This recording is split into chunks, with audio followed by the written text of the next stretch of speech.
Wilkie, thank you for being here, my man. Pleasure to be invited. Yeah, dude. I'm stoked for this. I don't want to say this incorrectly. I wish Cardamone was here to deliver some jokes.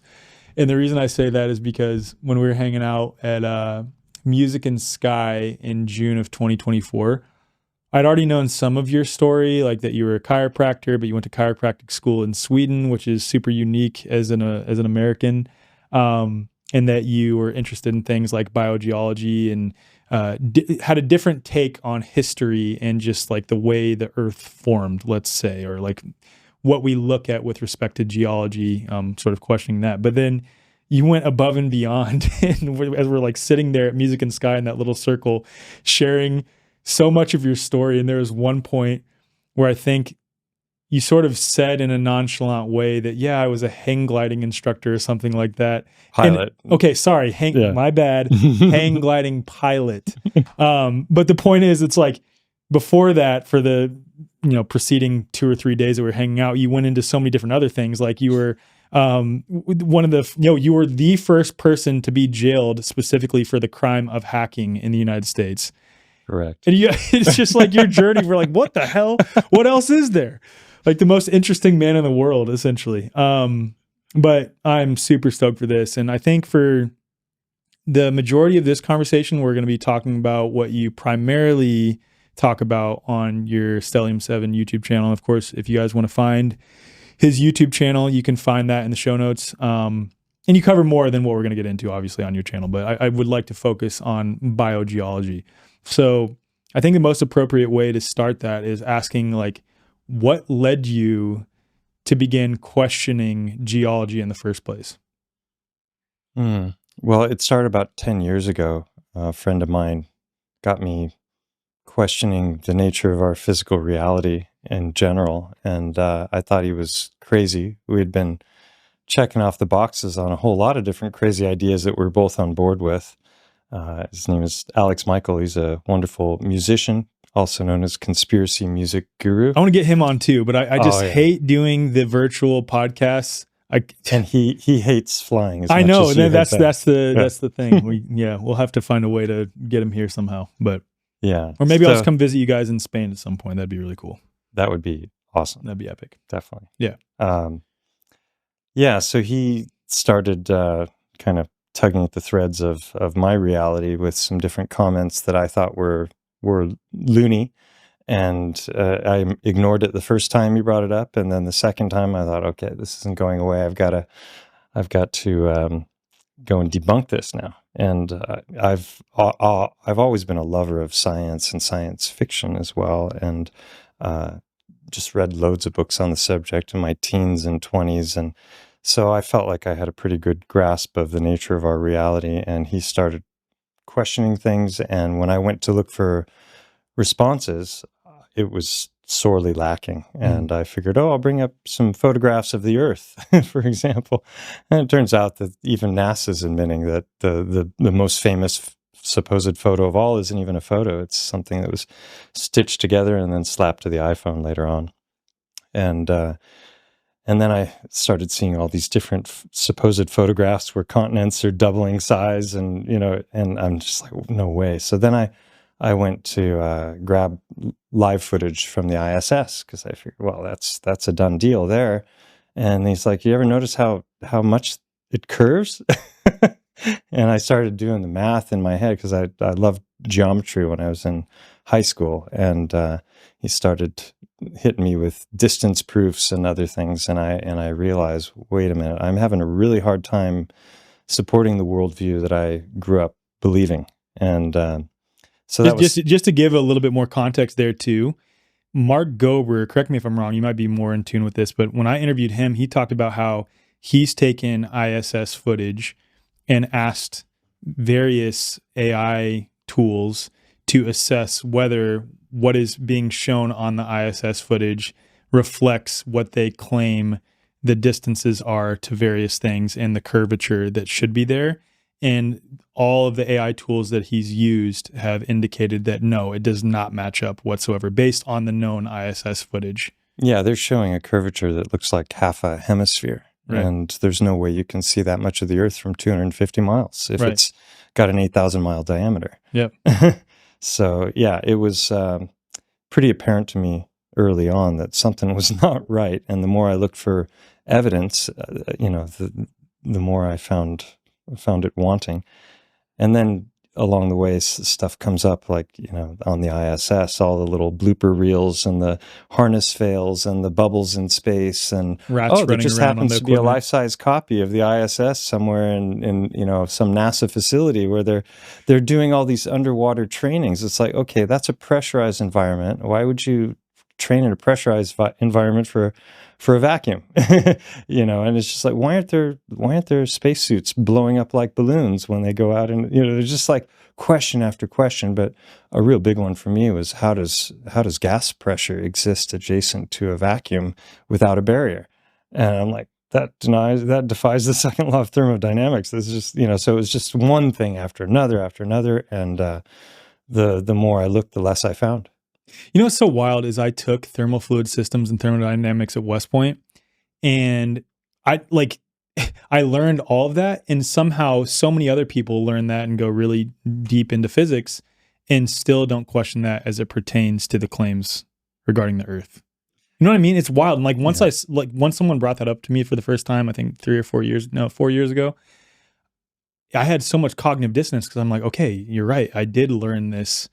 The second law of thermodynamics regarding entropy, and how is this not being applied when it comes to this realm that we live in? Yeah. Well, if you blow up a balloon and you don't tie off the end and you let go, it flies around the room until the pressure equalizes. But if you tie it off, then you've got that pressurized gas inside of the balloon. Okay, that's fine. Now remove the balloon and keep the gas pressurized. That's what we're in, supposedly. Yeah, but then they invoke gravitational gradients. Yes. Gravitational gradients. Yeah. But yeah, it doesn't. It's never been. There's demonstrated. a delicate equilibrium that never seems to be disturbed, despite us sending rockets up through it. Right. Yeah. Exactly. That's their claims.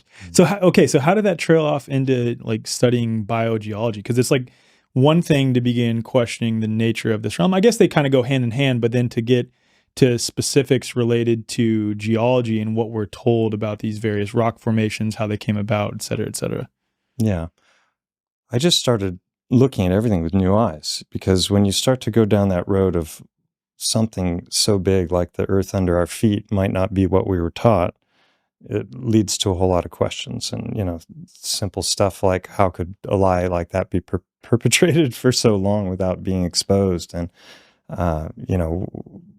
just what is the nature of reality, and looking around at stone. That was there were a whole bunch of topics about 8 years ago that came up on my radar of things like, for lack of a better term, Tartary, star forts, mud floods, World's Fairs, orphan trains, asylums, you name it. It just goes on. And the strange thing about all of these, when you start to dig into them, instead of being harebrained theories that don't have any substance, you find that there's loads of substance, oftentimes photographic evidence, historical references, and old text, drawings, you name it.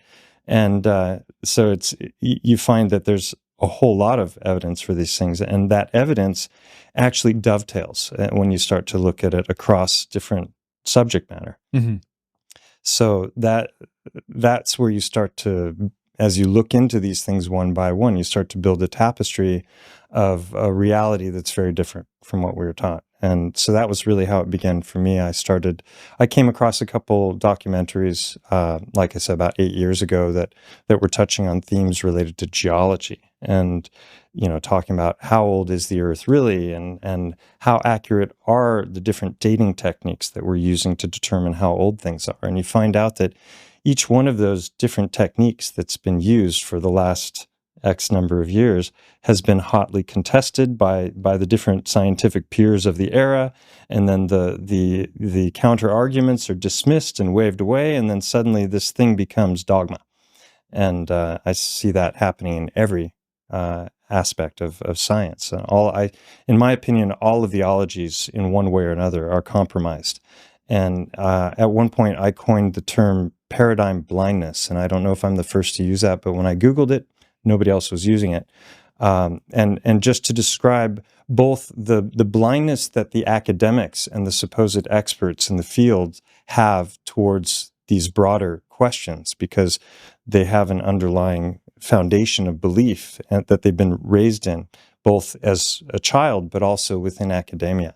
So they're blinded by their paradigm, but then so are all of us, Right. because we have been raised with these beliefs about how old things are and how they form. And, those things are not necessarily as rooted in science as people might think. What was the first thing related to geology that you like really started to pull back?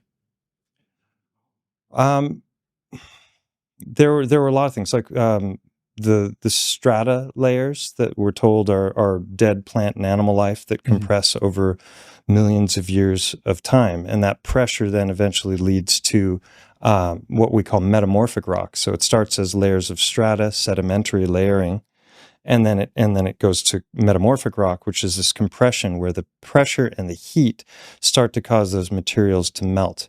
And as they melt, then we get the harder stone that has the swirls in it, that, marble, those kinds of stones. And we're told stories about how long that takes to form. But as I learned, as I started to make videos on the different things that I was discovering myself and sharing that with people, little things would come my way, and I'd be like, oh, I didn't know about that, and I didn't know about that. and one by one, a lot of the underlying cornerstones of what I had come to know about geology were, in my mind, disproven. And I have no background in geology, so it's ironic that I'm talking about all this stuff, because I've never studied it formally. And then I thought about going to the textbooks, because a lot of people are like, oh, you just need to crack open a geology textbook and you'll get the answers to these questions that you're asking. And I'm like, no, if there's any truth to the things that I've been discovering and making videos about, then the entire paradigm is faulty. Mm-hmm. So it's not a merging of the two that needs to happen. It's one or the other. So if I'm right about any of the major things that I've covered on my channel, then we have an entire ology to rewrite. And so I actually coined the term biogeology. That's not a typical science term. And the only reason I did that was to distinguish between the mainstream narratives that had to do with the formation of stone or petrogenesis, and the things that I was finding in the theories that I had. And if ultimately geology was accurately representing our reality, and the things that we're told about the origin of stone were true, then the word biogeology wouldn't be necessary. We would just call it geology. So for the time being, in the interim, I coined the term biogeology just to denote a far more direct connection between biology and geology. Because ultimately, in the mainstream narrative, we're told that geology is biology, but we're given these hundreds of millions of year timelines and just told to believe it, because tens of thousands of geologists couldn't be wrong, and we've known this for so long. But if you get into the ancient stories, the mythologies, the fairy tales, the myths, the fantasy, and a lot of the old newspaper articles going back to pre-Rockefeller days, before the whole media system was upturned, then you find that they paint a very different picture of our world in that time, and that knowledge has now been relegated to the category of fantasy and fiction. And I think, and I believe now, after looking into this for years, that our true history is the mythology and the religious texts and the fantasy and the myth, and what we've grown up believing in. That's the real myth and fantasy.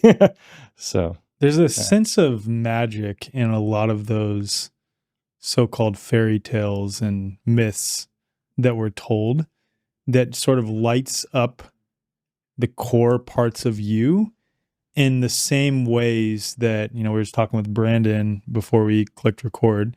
Like, what do you say, epiphany? Like, Laura Lyrica's definition is a sudden recognition of the obvious.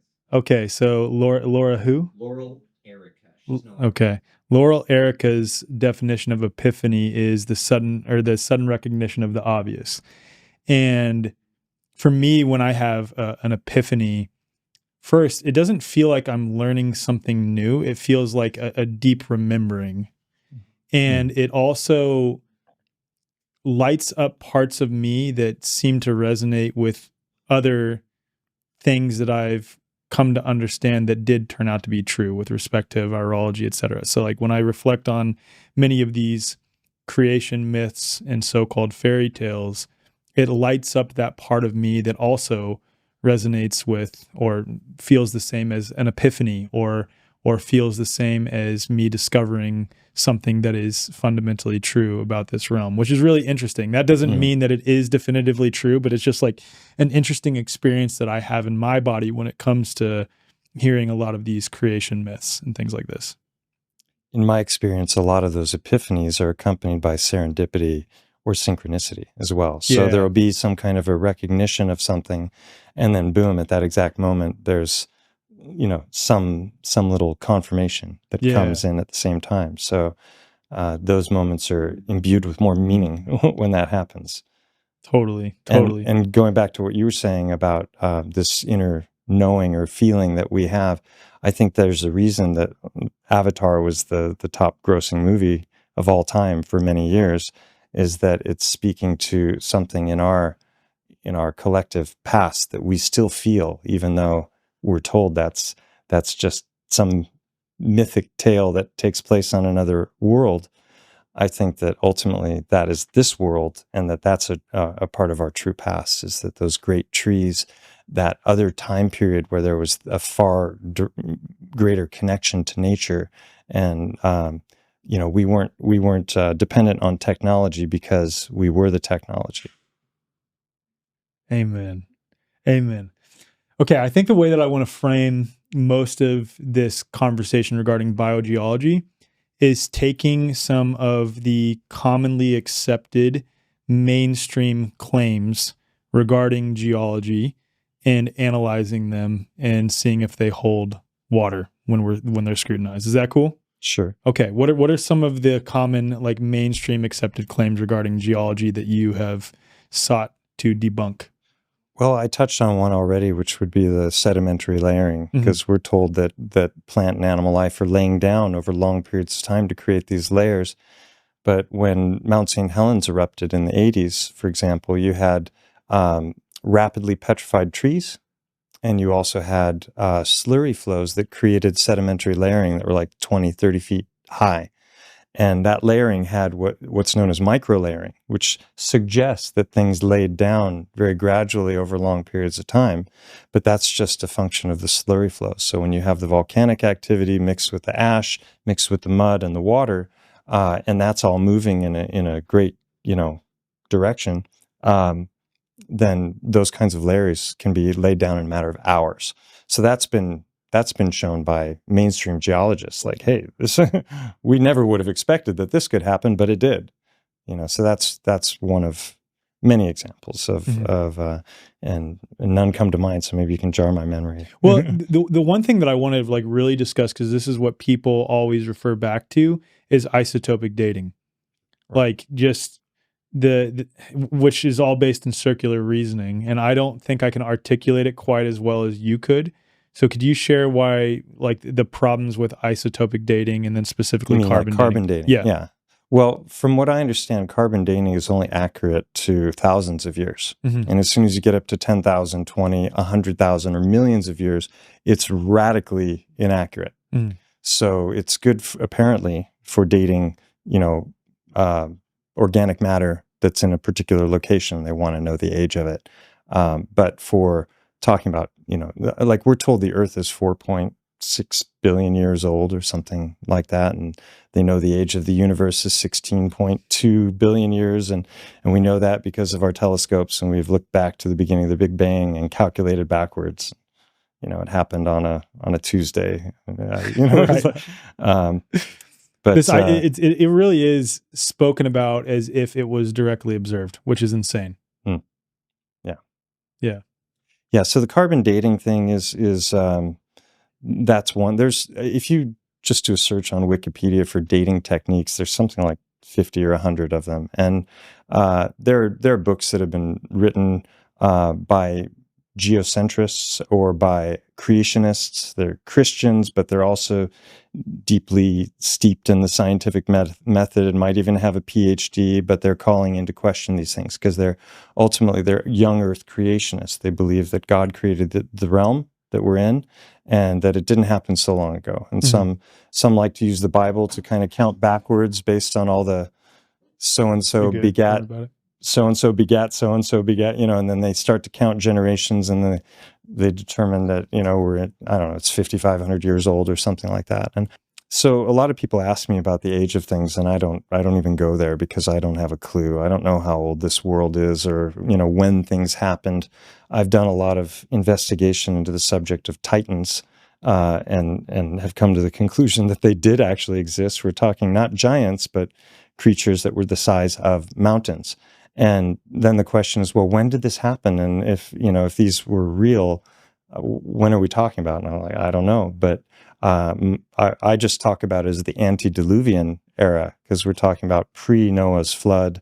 And even in the mainstream geological model, they're talking about gigantism. Mm-hmm. They give us dinosaurs, but they also talk about all of the plant and animal life were far bigger back in this ancient era. And they attribute that to higher concentrations of oxygen, for example, greater atmospheric pressure.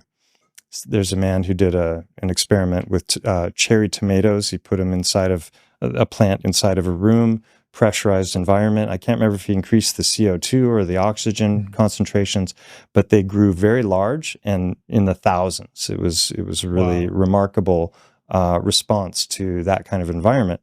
And then they talk about, when I think like when they go into amber and they look at mosquitoes that have been trapped in amber, they can see different things about what the environment was like back then that tell us that it was a far more oxygen-rich environment and the plant life was bigger. A dragonfly could be as big as a meter in width. That's in the mainstream narrative, right? So it's not really such a leap to think that maybe dragons or giants or these other mythical creatures might have once existed in a former era.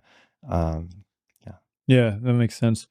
The thing that I want to really pull on related to biogeology, especially because you have the bio in front of it with respect to geology. And I know you said mainstream does claim that geology is ultimately a function or derivation of biology itself in many ways, especially with the different rock layers, which, if my memory serves me correctly, it's sedimentary, metamorphic, and igneous. Correct. Wow, I still remember that. Amazing. So that's the cycle of petrogenesis, right? Is the compression leads to melting, which is your metamorphic, your denser rock, and then eventually that melts into lava or magma, which is then pushed up. And when magma is pushed up, we call it lava. And we can witness that occurring as it comes out of volcanoes. We can watch it cool, and so we know that that's part of it. And I'm not suggesting that lava is former creature or plant life. Could be ultimately, but that's kind of what they claim is the result of much of the rock formation across Earth. I guess what is the disconnect between with what they're claiming? I think, and as what I understand it, everything fits into that that triune of stone.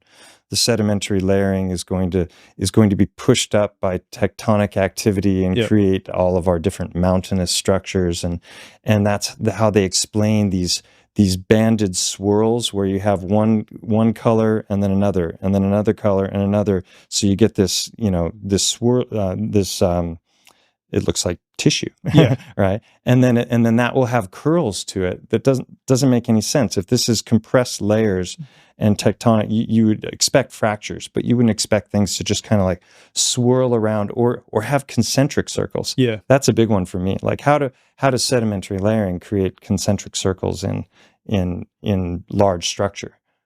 I don't know. And I don't think they know either. And so that's what, but if you start in the face looking at it, there's a lot of things that if you start looking at in the context of biogeology, like giant trees once existed or giant beings, all of a sudden you're like, oh, that actually makes more sense. Right. Yeah. So that's what I wanted to get into next is because it does relate to what you're talking about with Titans.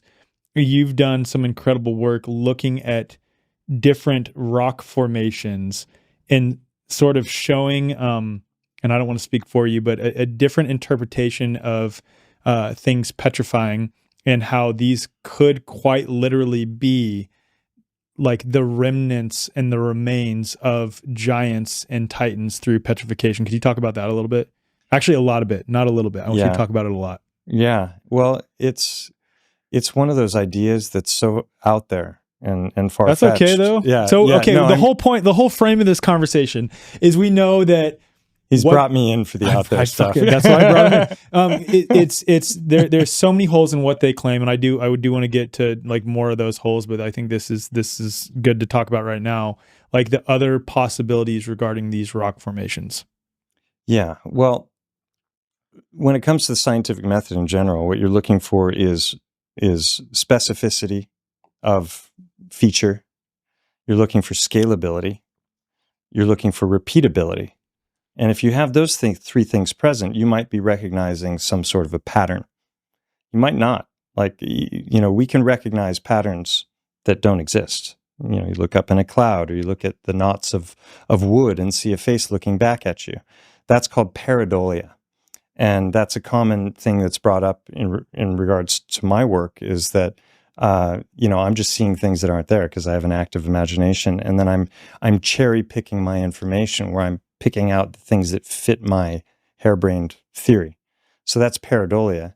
And then you have the pattern version of pareidolia, which is where you're recognizing a pattern that doesn't actually exist. And that's known as apophenia.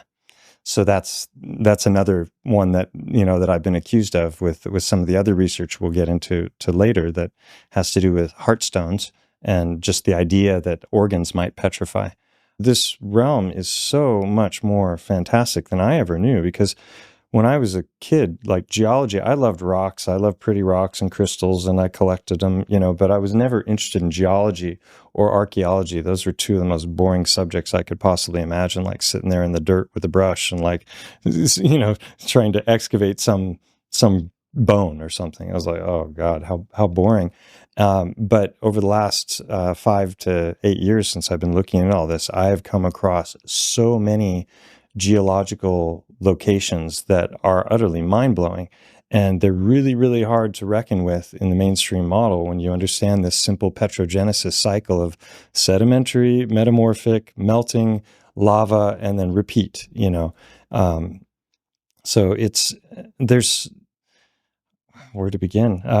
Begin wherever, dude. Yeah. Well, when I first began to ponder the idea that the realm itself was not what we were taught growing up, then it's just kind of like, well, what is this place, and what is that, and what is that, and making observations and looking at cross great distances and doing the math. It's like things are not adding up the way they should, but they definitely add up for another way of looking at things, which is that we're on perhaps a topographical plane, and that the Earth is not what we were taught.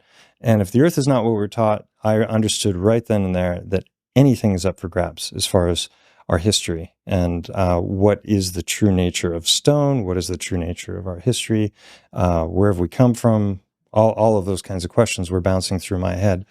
And so I watched some videos that were just pulling at the threads of the geological narrative in different ways, and then came across a channel that was describing something that I'd never heard of, known as a mud fossil.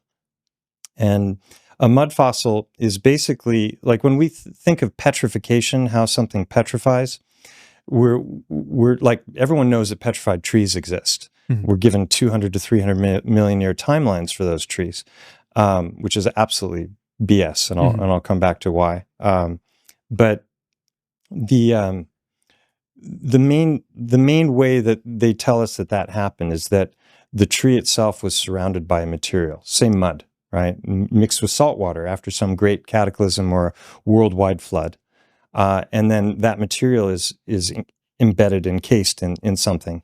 And then there's a very slow exchange between the minerals that are in the surrounding material with the gases and the fluids that are in the flesh, whether it's a creature or whether it's plant life. And those things work their way out while the other stuff works its way in. That process is known as permineralization. And it's said to take very, very, very long periods of time. But when it comes to petrified trees, I already mentioned that Mount St. Helens, there were trees that petrified very quickly shortly after that. So what we know now is that high mineral content waters will petrify.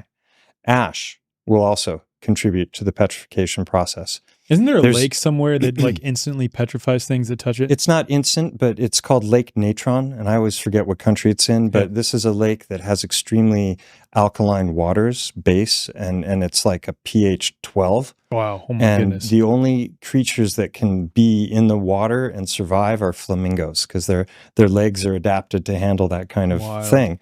But other creatures fall in the water and they die, and there's a photographer that fishes them out while they're still soft. They aren't fully hardened, and he positions them in really beautiful ways and takes these very ghostly looking otherworldly images. That's Lake Natron. Then there's a place in England called Mother Shipton's Cave, where high mineral content waters drip down from the cave, and they hang ropes, and so the water drips down the ropes, and then they hang objects knotted into the ropes, and then people go away and come back like 3-6 months later, and these objects are completely encased, and if you wait long enough, it solidifies.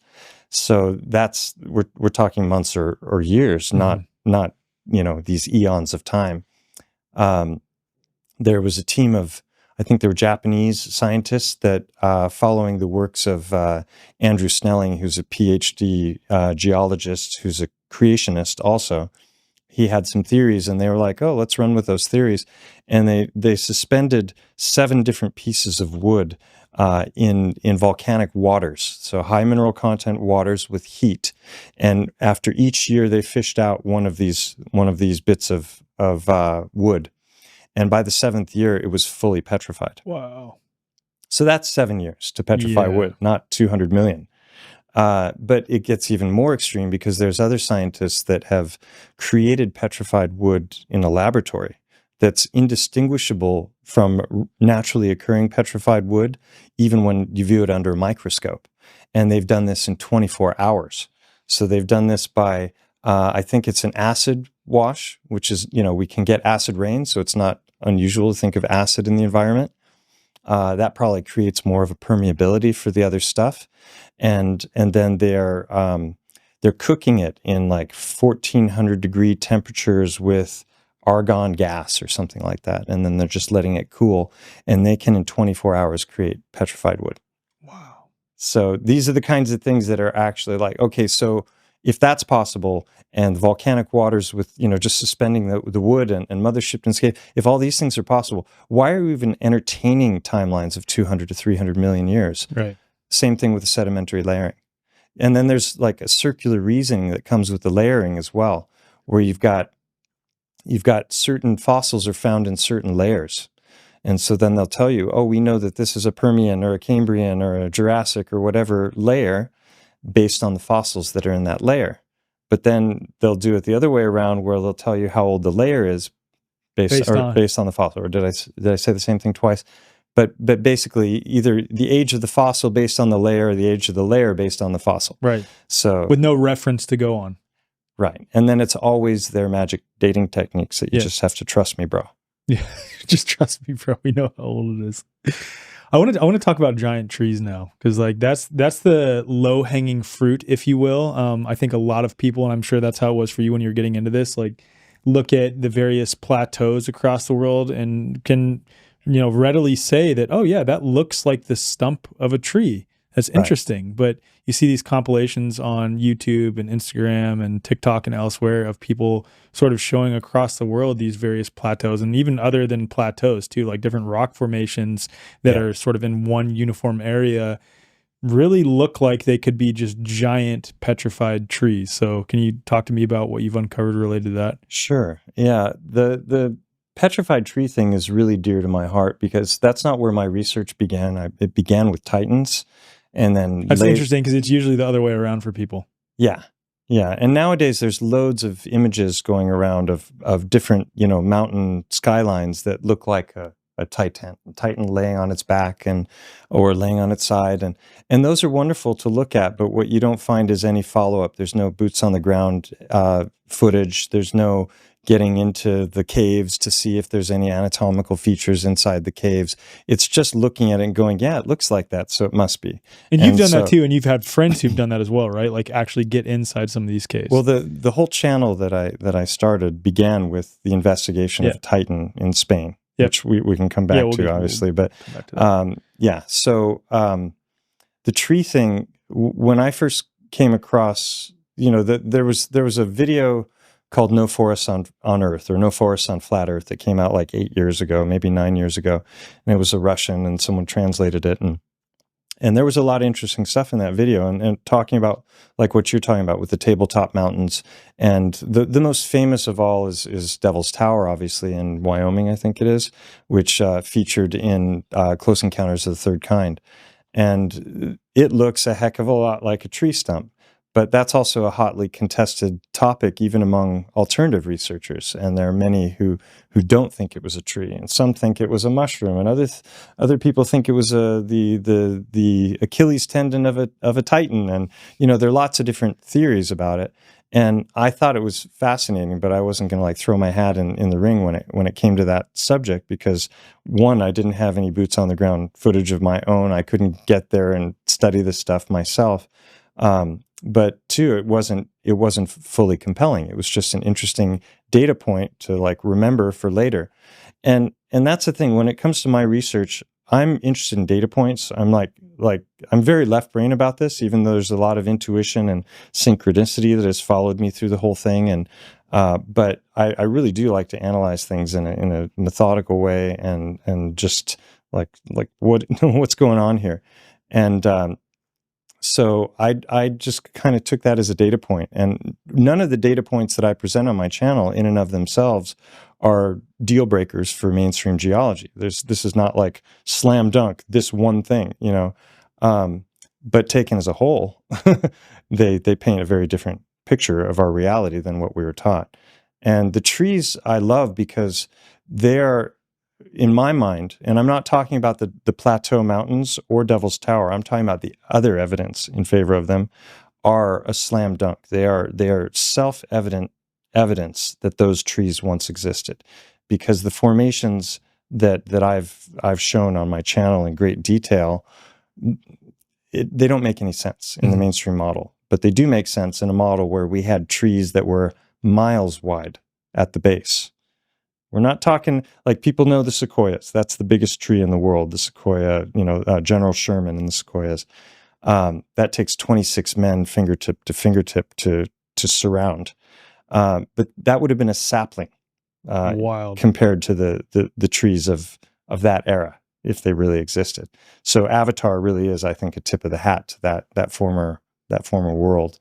And what is the evidence that you've come across for these possibly being giant trees that we're talking about? Like, there's so many different things. But initially, the work of a guy named Mike, he has a channel called Hangman1128, and he started his channel about the same time I started mine. So I'm making videos about titans, and he's making videos about titanic trees. And I came across his footage, and it brought tears to my eyes because it was so profound and it was so obvious what he was showing. But every little bit of what he shows can't possibly be true in the mainstream narrative. So do you throw out the empirical evidence in favor of a narrative that rejects it? Or do you look at the empirical evidence and go, well, this narrative doesn't really support that very well. What does it support? Well, it happens to support our religious texts and our mythologies and even stuff that's written about in the old newspapers from like the 1880s to the 1920s, and the kinds of crazy geological finds that they were finding. So this gets into the subject of rapid petrification, and are there different forms of petrification? I described paramineralization. That's just one of like 6 different ways in which things can petrify, which we can go into later. But the tree thing was amazing for me because even though I wasn't able to see it with my own eyes in person, I could already see with the HD and 4K footage that he was putting on his channel that this was undeniable evidence, and it was so moving to me. Of all the sites that I've seen Mike present on his channel, this is the one that was really my favorite from a video perspective. It's just so magnificent. Fun to be here in the flesh and see this firsthand. Camera just doesn't do this justice. But I think you'll be able to really appreciate it anyway.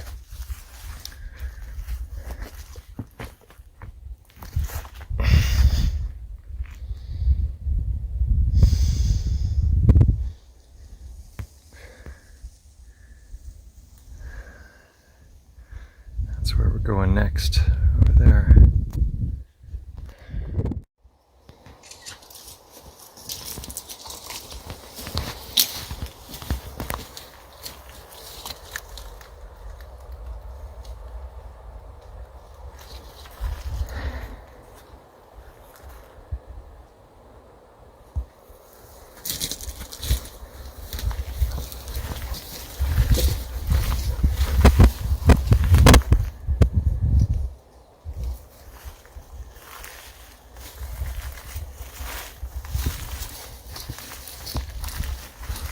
Quartz seam running right through the whole thing.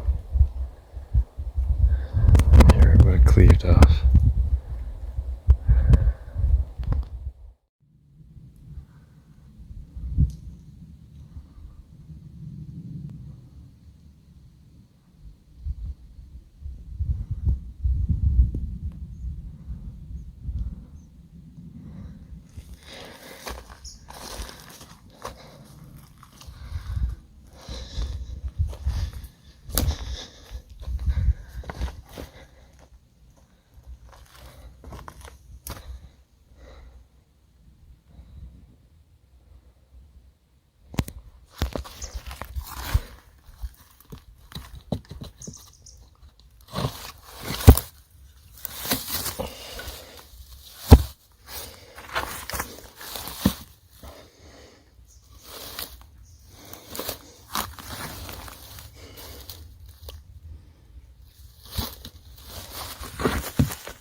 So I immediately incorporated that into my presentations, because if petrified trees, on a titanic scale are a thing, then it's not such a reach for titanic beings as well to have existed, because you would assume that there would be living creatures on a similar scale at the same time.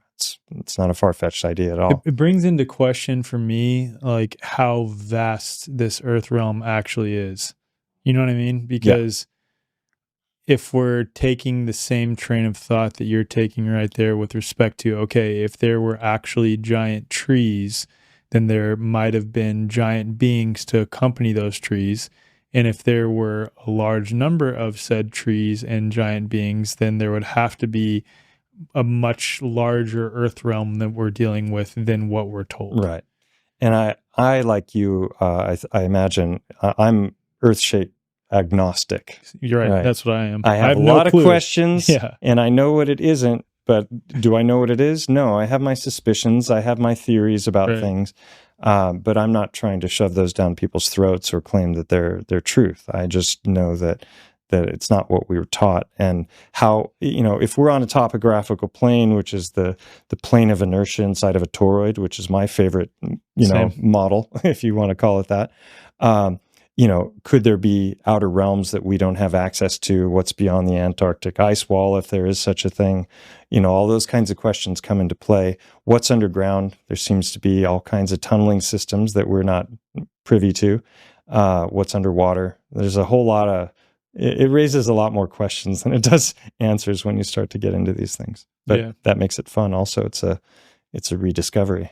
It does make it super fun. Do you want to talk about the newspaper clippings and stuff like that next, or do you want to talk about Titans? Sure, I can go into that. So this is something a good friend of mine, his name is Ben. He has a channel called Waking Up with Analog. And he's also known as The Archivist on YouTube. Yeah. And, I love his stuff. He is an amazing with researcher. a K, right? Archivist. Arkivist. I think it might be with a C. Okay. I'm not sure. The Archivist Waking Up with Analog. K? Okay. So I stumbled into a gaming Discord like 8 years ago that was being used by truthers, investigators that were, just digging into all these subjects now that are common on TikTok and Instagram. But back then, this group of people that I was involved with were some of the only ones that were looking into these things and producing content. And he was one of those. So we developed a friendship. And over the course of a few years, he was on board with all my theories right off the bat because of his studies of the newspapers, not because of any like boots on the ground empirical study, but what he had come to know. He was in a motorcycle accident, was laid up for a long time. So he spent his time in recovery digging and pouring into these newspapers. And it just paints a different view of our history. We're talking like early 1900s, late 1800s? 1880s to 1920s. That's always the era. Those are digitized, right? So you've got the Rockefeller takeover of medicine. You've got the Rockefeller takeover of the educational system. All the school books started coming out of them. And so basically in the space of a generation or two, everything that we knew about our past and our history, that was all now relegated to fairy tale, fantasy, steampunk, all these things. But we know now because now there's so many people looking into these subjects, and there's been so much that's been exposed. The term Tartary is a bone of contention for a lot of people, but I've always seen it as a placeholder term for an ancient civilization that spanned the whole world. And it involved these great, megalithic architecture and the cathedrals and all of these buildings that are built with sacred geometry and rose windows and all of this other stuff that, that to me is Tartary, for lack of a better term. What they called themselves, I have no idea. Right. But all of those different threads of investigation, they all start to weave together perfectly. And then when you go into the works of somebody like Ben, his exposure of what they were saying, he's got a series called Anomalous America, where he's going state by state through the US, and he's started in Alaska. And so he's taken all of these different articles that he compiled over a decade, and he's categorized them by state and then theme. And there are themes that keep reoccurring over and over again, which is major flooding, underground cities, like 2 layers deep. Like if you dig down, you'll find one. If you keep going, you'll find another. Wow. And that's the bizarre thing about what we're told about archaeology and architecture is you would think the further down you would go, the more primitive it would become. But it's the opposite of that, right? We go down and like some of the oldest temples in the world, like in, Lebanon, Baalbek, you've got 1,200-ton stones that have been quarried, moved, lifted, and placed to perfection, And this is some of the oldest structures in the world. They say it's from the Roman era, temple to Jupiter or something like that. But what are the newspaper clippings like actually saying in some of these things? They're talking about all kinds of weird petrified finds, everything from fruit to people to they're talking about gigantic creatures that they're trying to hunt down that sound like cryptids from some, But they're also talking about like other era. Correct me if I'm wrong, like multiple newspaper clippings talking about giant remains too. Yeah. Oh yeah, giants like all over the place. There's so much evidence for giants until it gets to the Smithsonian, then it disappears, right? So you got the Smithsonian, and then you got UNESCO, which is controlling all of the special sites, that are historically significant, which then they always go in and remodel. So they're like, oh, we're fixing it up, or are they hiding stuff? Totally. And there's all kinds of weird things, like just the Grand Canyon. Like we only have access to like 20% of it or something like That's that. wild. And, I think it's less than that, actually. There's old newspaper articles of finding Egyptian temples in the Grand Canyon. So is this just like somebody's fantasy story that they came up with for an exciting thing in the newspaper? Or that's the thing, is these articles, they're beautifully written. They had a much better command of the English language than we do now. And they ring true. You know, they don't ring like somebody has just like, okay, I got to come up with my fantastical tale for this week's, editorial.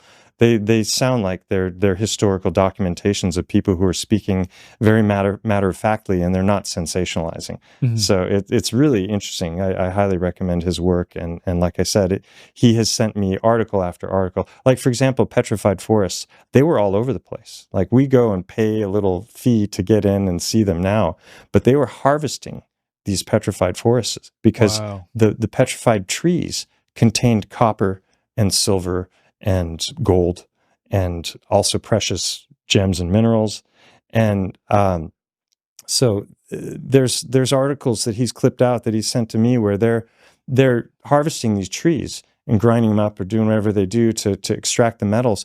And there's one article that's talking about them getting $15,000 of silver to the ton from petrified trees. And this is 100 years ago. So that's something like $600,000 by today's money per ton, right? So Huge numbers. Do we think that, like, I'll ask what you think. Do you think then that things like silver, gold, there's another one that's like a combination of all of them.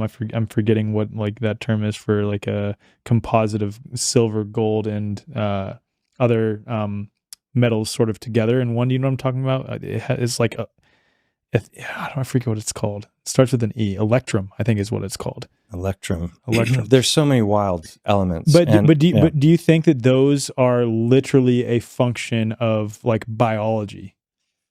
Yeah, I've gone through different thoughts when it comes to this subject. Initially, I just assumed that the trees must have been growing gold and silver and copper, and that's why it's contained within the tree. Mm-hmm. I didn't buy some paramineralization narrative when it came to that. But we don't see our trees nowadays growing gold and silver. We don't have gold veins going through trees. Yeah. Trees do contain gold. You can find gold deposits based on how much gold is present in the leaves of trees. Interesting. Right. There's a whole book from like the 1600s called Re Metallica. It's a Spanish book that's been translated in English, and it's available on archive.org. Where they've got all kinds of different like hints on where to find the stuff you're looking for. I'm of the mind now that our entire periodic table, for the most part, is all biology initially. That the trees and the titans were creating these materials. But I have wild theories when it comes to this stuff. But I don't believe that the trees were growing the metals. I believe that the metals were formed through some sort of a transmutation process. So I believe, just like we have monatomic metals, we have gold in our bodies as well, right? And some people supplement, colloidal silver and monatomic gold. I know a guy who uses electrolysis to break down actual gold into a liquid form so that he can ingest it. Mm-hmm. I have no idea what the effects are, but monatomics are a real thing. So is transmutation of elements, which is not acknowledged by the mainstream scientific model. You've got two places really that novel elements can be formed. One is in the heart of stars, because of all of the pressure of those trillions and billions of tons of whatever that are supernova. Eventually they supernova and they panspermia, right? They spread their elements out. And so it starts as hydrogen, helium, but then it becomes more and more complex as those things get greater and greater size. And then that's seeded out into the universe and then forms planets eventually. That's what they claim. Right. So that's the mainstream narrative. And then the other place would be like particle accelerators or nuclear fusion fission stuff. And then you get these novel elements. I don't believe that at all. I know for a fact that certain things can happen in an instant. Jerry Pollack and I were talking, like I interviewed him 2 weeks ago or something like that. Mm-hmm. And he was bringing up several examples that are published in mainstream journals of of examples of transmutation happening, Right. like in biology. There's a book called Biological Transmutation by a guy named Lewis. I don't know how to pronounce it. Kervran, Chevron, or something Mhm. like that. And he describes a variety of different ways that biological transmutation can happen. So I see that there could be electrical, heat, plasma, chemical.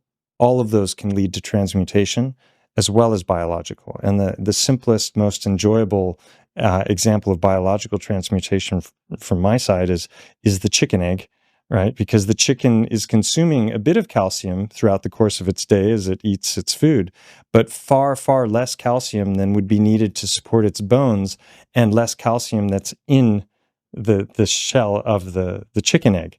So like the shell is literally debunking this narrative on biological transmutation, which they're telling us is not possible. Clearly it is, because there's more calcium in the egg than the chicken is consuming. Mhm. And another famous experiment was done where they took a small tree and put it in a pot, and they put it in a room, and I don't know how they sealed off the room in one way or another, and it got sunlight and distilled water for a period of, I think it was 7 years. And over the course of that 7 years, the tree grew and took on additional mass. So it had to be getting it from the light and the distilled water, which has no minerals in it. So where's that mass coming from?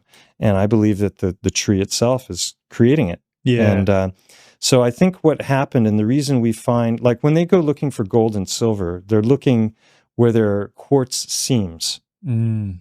Right, so they'll find these big rocky structures, and then they'll see, oh, there's quartz coming out of it, and then they dig and they follow that quartz seam looking for gold. Right, so if you go into the work of Hangman 1128, the big tree guy, he shows, in my mind, unequivocally, and he's not approaching this from the left brain scientific method. He's a Christian, he's a Bible believer, and this is a reification of his faith. He's very much on board with this is just proof that the good book is true, right? But the conclusion that he's come to is that sap, when it petrifies to quartz. And I'm fully on board with that. So we're told petrified sap is amber, right? And you've got the whole Jurassic Park narrative of extract the DNA of the dinosaur from the mosquito that sucked its blood. How it got through the skin of the dinosaur, I don't know, but it's there preserved, and they're going to recreate dinosaurs someday. But they tell us that amber is petrified sap, but amber is a 2.5 on the hardness scale. You can dent it with your fingernail. So I see amber as oxidized sap. I see it as just dried, hardened sap, right? If it was petrified, it would be stone. It's not stone. You can, like I said, dent it with your fingernail. So what would sap look like if it petrified and it was turned to stone? My suspicion is quartz. And when you see all of the different sites, which, we can add some photos for this stuff, it becomes so obvious that what you're looking at is tree, because it's manifesting tree on the micro to the macro. Mm-hmm. And every detail of tree is in there, including the shine of the material. I toured last July after Music and Sky. I went to South Dakota. I met first to Denver, and I met with Mike, and he took me up to South Dakota, which is it's near Devil's Tower, which we didn't get to, but Mount Rushmore, that area, that whole region is so undeniably giant tree. But we're talking about one tree. Really? Yeah. I mean, we're talking about trees that were probably like 50 to 100 miles wide at the base. It's really hard to wrap your head around something that big. But if you took like a normal 1 foot wide tree and that fell down and it started to decompose in the forest and break down, it's going to cleave along certain lines as it decomposes and breaks. And you could pick up a little piece of it like that. And this is what Mike has done in many of his videos. He picks up a piece from a decomposing tree on the ground, and then he holds it up, and right next to it is about 100-foot version of the exact same thing.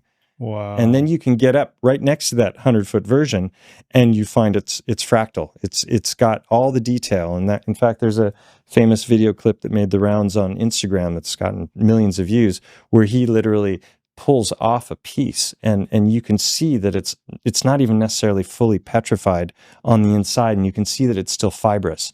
And there's certain areas that he knows of where you can still see all of the original color of the tree, but most of the time when it's oxidized by the sun and the water and everything, it's like a grayish surface.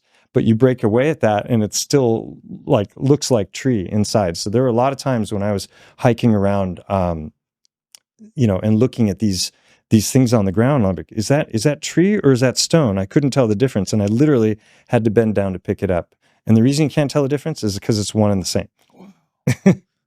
That's so interesting. The big question that comes up for me is like, okay, so we're looking at all these different formations across the earth that the mainstream scientific community will claim is either anomalous to what they claim is the typical petrification cycle, right? Mm-hmm. Or they'll just claim that it's a function of the petrification cycle, one or the two, right? And it looks a particular way just by chance, not because it actually is that. Yeah, and they refer to that as like pareidolia. Pareidolia, is that how you say it? Yeah. Pareidolia, where like it's just people who have pattern recognition finding patterns that aren't actually there.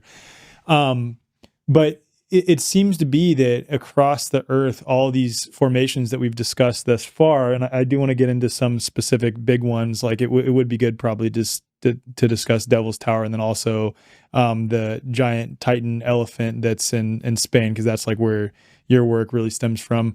That there was some sort of petrification happening, though. Like, is it your? I know this is inherently speculative, but it's still important given that you are someone this is sort of swimming in your mind at all times. Are you under the impression that there was a mass petrification event that occurred that was like more closely to our distant past? Okay, what do you think? Maybe multiple. Maybe multiple petrification events. Okay. So this gets back to what I started to say before about monatomics in the blood, right? Is that trees are going to have monatomics also in their sap. And so I believe that there has been at least one major event that involved forces that we can't even conceive of. Mm-hmm. Plasma. Like if you look at a volcanic eruption, it's shooting ash up into the air, and the ash is a wonderful conductor. And the biggest plasma storms that we've ever recorded are over volcanoes. Right. So you just see thousands of lightning strikes in a small amount of time. That's plasma. And there's examples, for example, there's a guy has a YouTube channel, I can't remember the name of the channel, but he does all kinds of experiments. And he did one experiment where he took a couple of different powders, chromium, I can't remember the name of them, but he's mixing these powders together in a crucible. It's like, think of a votive candle with a thick glass wall and then a little ceramic lid. And he puts the two powders in there with a little bit of steel wool for conductivity, puts it in a microwave, which has a magnetron, which is a very powerful device. Most people don't realize the power that's in their kitchen, or shouldn't be in their kitchen. And the magnetron, when he turns this thing on, and he converts these two powders into ruby in a matter of 10 seconds. Wow. Now, ruby is 2 on the hardness scale after diamond. Right, we're told diamonds form from 1 million years of pressure, 1 million pounds for 1 million years, or something like that. That was what I heard as a kid. I don't know what the official story is now, but obviously we can make artificial diamond, which are very, very hard. So, again, how are you justifying that time frame? But this is another example of, in my opinion, transmutation of elements. You've taken 2 powders, and using a magnetron in a matter of seconds, you're converting that into the second hardest stone that we know of. Now, these aren't rubies that you would sell on the open market. They're raw, and maybe they're not of the same quality as something that might be naturally occurring. But just the fact that he's able to do that suggests that, what other ways are there to transmute elements and turn one thing into another? I mean, this is alchemy. This is the true science. And if you interviewed Stephen Young, right? So, he goes, to me, science was divided. It was originally alchemy, and then they've got their materialism, and then they've got their everything woo goes in the other category, and that's just a way of getting us off the scent that the real science is chemistry. alchemy. Yeah, and it's bastardized into chemistry. That's what happened. So my theory about gold and silver veins, when you see what this, you do image searches and you see what this stuff looks like, it's all tendrils and whatnot, is that my guess is that there's some event that's electrical or plasma that's occurred that's caused those elements that are loosely floating around to coalesce along the lines of current.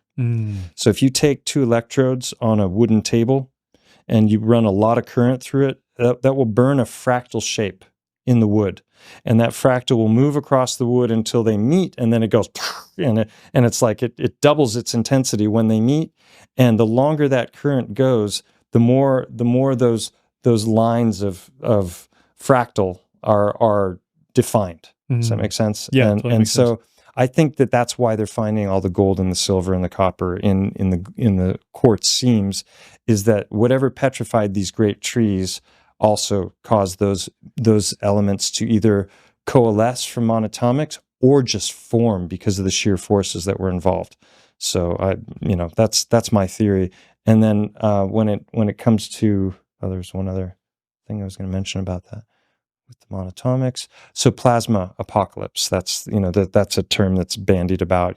Some people call it the Phoenix event, the plasma apocalypse. It's been known as the EMPCO, which is the electromagnetic plasma changeover event, where basically, the shit hits the fan every once in a while and it causes worldwide catastrophe.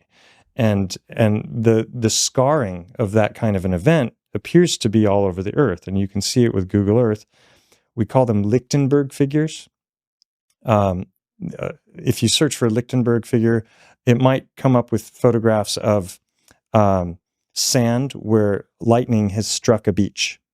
And then what will happen is this fractal kind of shape will come up out of the sand, and it hardens and solidifies in that shape. And that's just from a single lightning strike. So now imagine that 10,000 times bigger. There are Lichtenberg figures scarring that looks just like what I was describing with the wooden table, all over the earth. And the biggest of those is the Grand Canyon. Wow. So, and when you look at cataclysm, there appears to have been a lot of cataclysm in North Africa, and you can see it all sweeping off into the Atlantic, and that gets into stories of Atlantis and Greek myths and all that kind of thing. But in North America, that's where some of the greatest cataclysms that have ever occurred have taken place. And you got like dry falls in eastern Washington, which makes Niagara look like a little tiny waterfall. It's like 1,000 times bigger than Niagara. There's all kinds of theories surrounding that have to do with comet strikes and the melting of the North Atlantic ice shelf and that sort of thing. But regardless of whether any of that is true, the Lichtenberg figures remain. And to suggest that looking from above that the Colorado River formed the Grand Canyon, I think it's just ridiculous. I don't believe that at all. And I believe that's a scar, that was formed by an event that we can't even fathom. Well, it makes sense to me. Like, and I'm not saying I'm 100% sure, nor are you saying that either, but I just want to be clear, because I could see where like the audience would be like, hey, this is a lot of speculation. That's the whole point. We're just talking about like speculations. Okay, we know that modern history Wilkerson. Well, we know that modern history is clearly not what they claim. Like, and you could very easily get people thinking about that with respect to just COVID, right? Like, so what will be written in history books related to what happened over the last 5 years? Really, like, think about that. And it's very clear that it's not at all what occurred. Literally, there was like nothing new happening. It was all a psychological operation. But I think you get the larger point that this could extend far into history, as far back as we can, conjure up. But the thing that does come up for me with this, with respect to the Grand Canyon, that is really interesting, especially if you're talking about how it's these sort of veins that we're forming. I've looked into, just very briefly though, the idea that the Grand Canyon was a mining operation. Now, if it is these Lichtenberg figures, that also accompanying those would be like gold and these other metals that are like precious metals that are formed as a result of that like plasmatic process of petrification. I don't know if I'm using the correct terms, but I think you get what I'm saying here. Then that would also lend credence to the idea that the Grand Canyon was a mining site as well, like that they were mining for those metals that were formed as a result of that. Because that's what I've heard a lot of people say. So if all the novel materials were being created by giant trees and giant beings, and you knew that, and everybody else didn't, that would give you an extreme advantage at finding all those novel minerals and metals and gemstones, right? So often people ask, well, why would they lie about this? There's a big why right there, right? Is the financial incentive. I'm of the mind that, very often when it comes to looking at all these different things, that the answer is E, all of the above, right? People get hooked on their pet theory and they want to over apply it to everything. And I think that the giant trees were a thing, titans were a thing. Obviously star forts and Tartari and all these other subjects are clearly a thing because the remnants of them are still here and we can analyze them. So it's really probably all of the above. And I believe that this, I keep saying believe, even though there's the word lie right in the middle of it. I need a better word. What was the word? Knowing. Belief is the enemy of knowing. Belief is the enemy of knowing. So just know. Shout out to Crow 777. Yeah. Anyway, that these things all work together. They're not mutually exclusive. Yeah. And the more you start to dig into them all, it starts to, like I said, create a tapestry that makes a lot of sense about what the real history of this realm was. And things, they've been mining the heck out of this place. And there's a lot of evidence to suggest that mining was occurring on like maybe even a continental scale, right? That the terraforming of this earth and the kinds of places that exist. I've seen videos looking at the Gulf of Mexico and Louisiana and Florida and just examining the coastline, and you see that there's traces of the hands of maybe not men but somebody everywhere. Mm-hmm. There's a research that I came across in Africa where a guy was just analyzing a little tiny small section of Africa, and there were these clearly man-made canals that were all parallel lines stretching in every direction and no longer in use, totally defunct, but spanning a massive, massive area. And so he started extrapolating based on how much food can you grow on an acre, how many acres is this, how broad is this area, how many people could this one area feed? Mm-hmm. And it was, like I said, a small portion of Africa. And that one area was capable of feeding 10 billion. Wow. Right. And then my friend, another friend named Mike, who's mapped out loads and loads of star forts, over 10,000 on every continent. Wow. Total narrative destroyer, just the star forts by themselves. He started looking at it in more detail, and those canals extended much further out. And so he was looking at it's like, it's at least double that. So that one little section of Africa, which if you zoom out, it's a big dot. Yeah.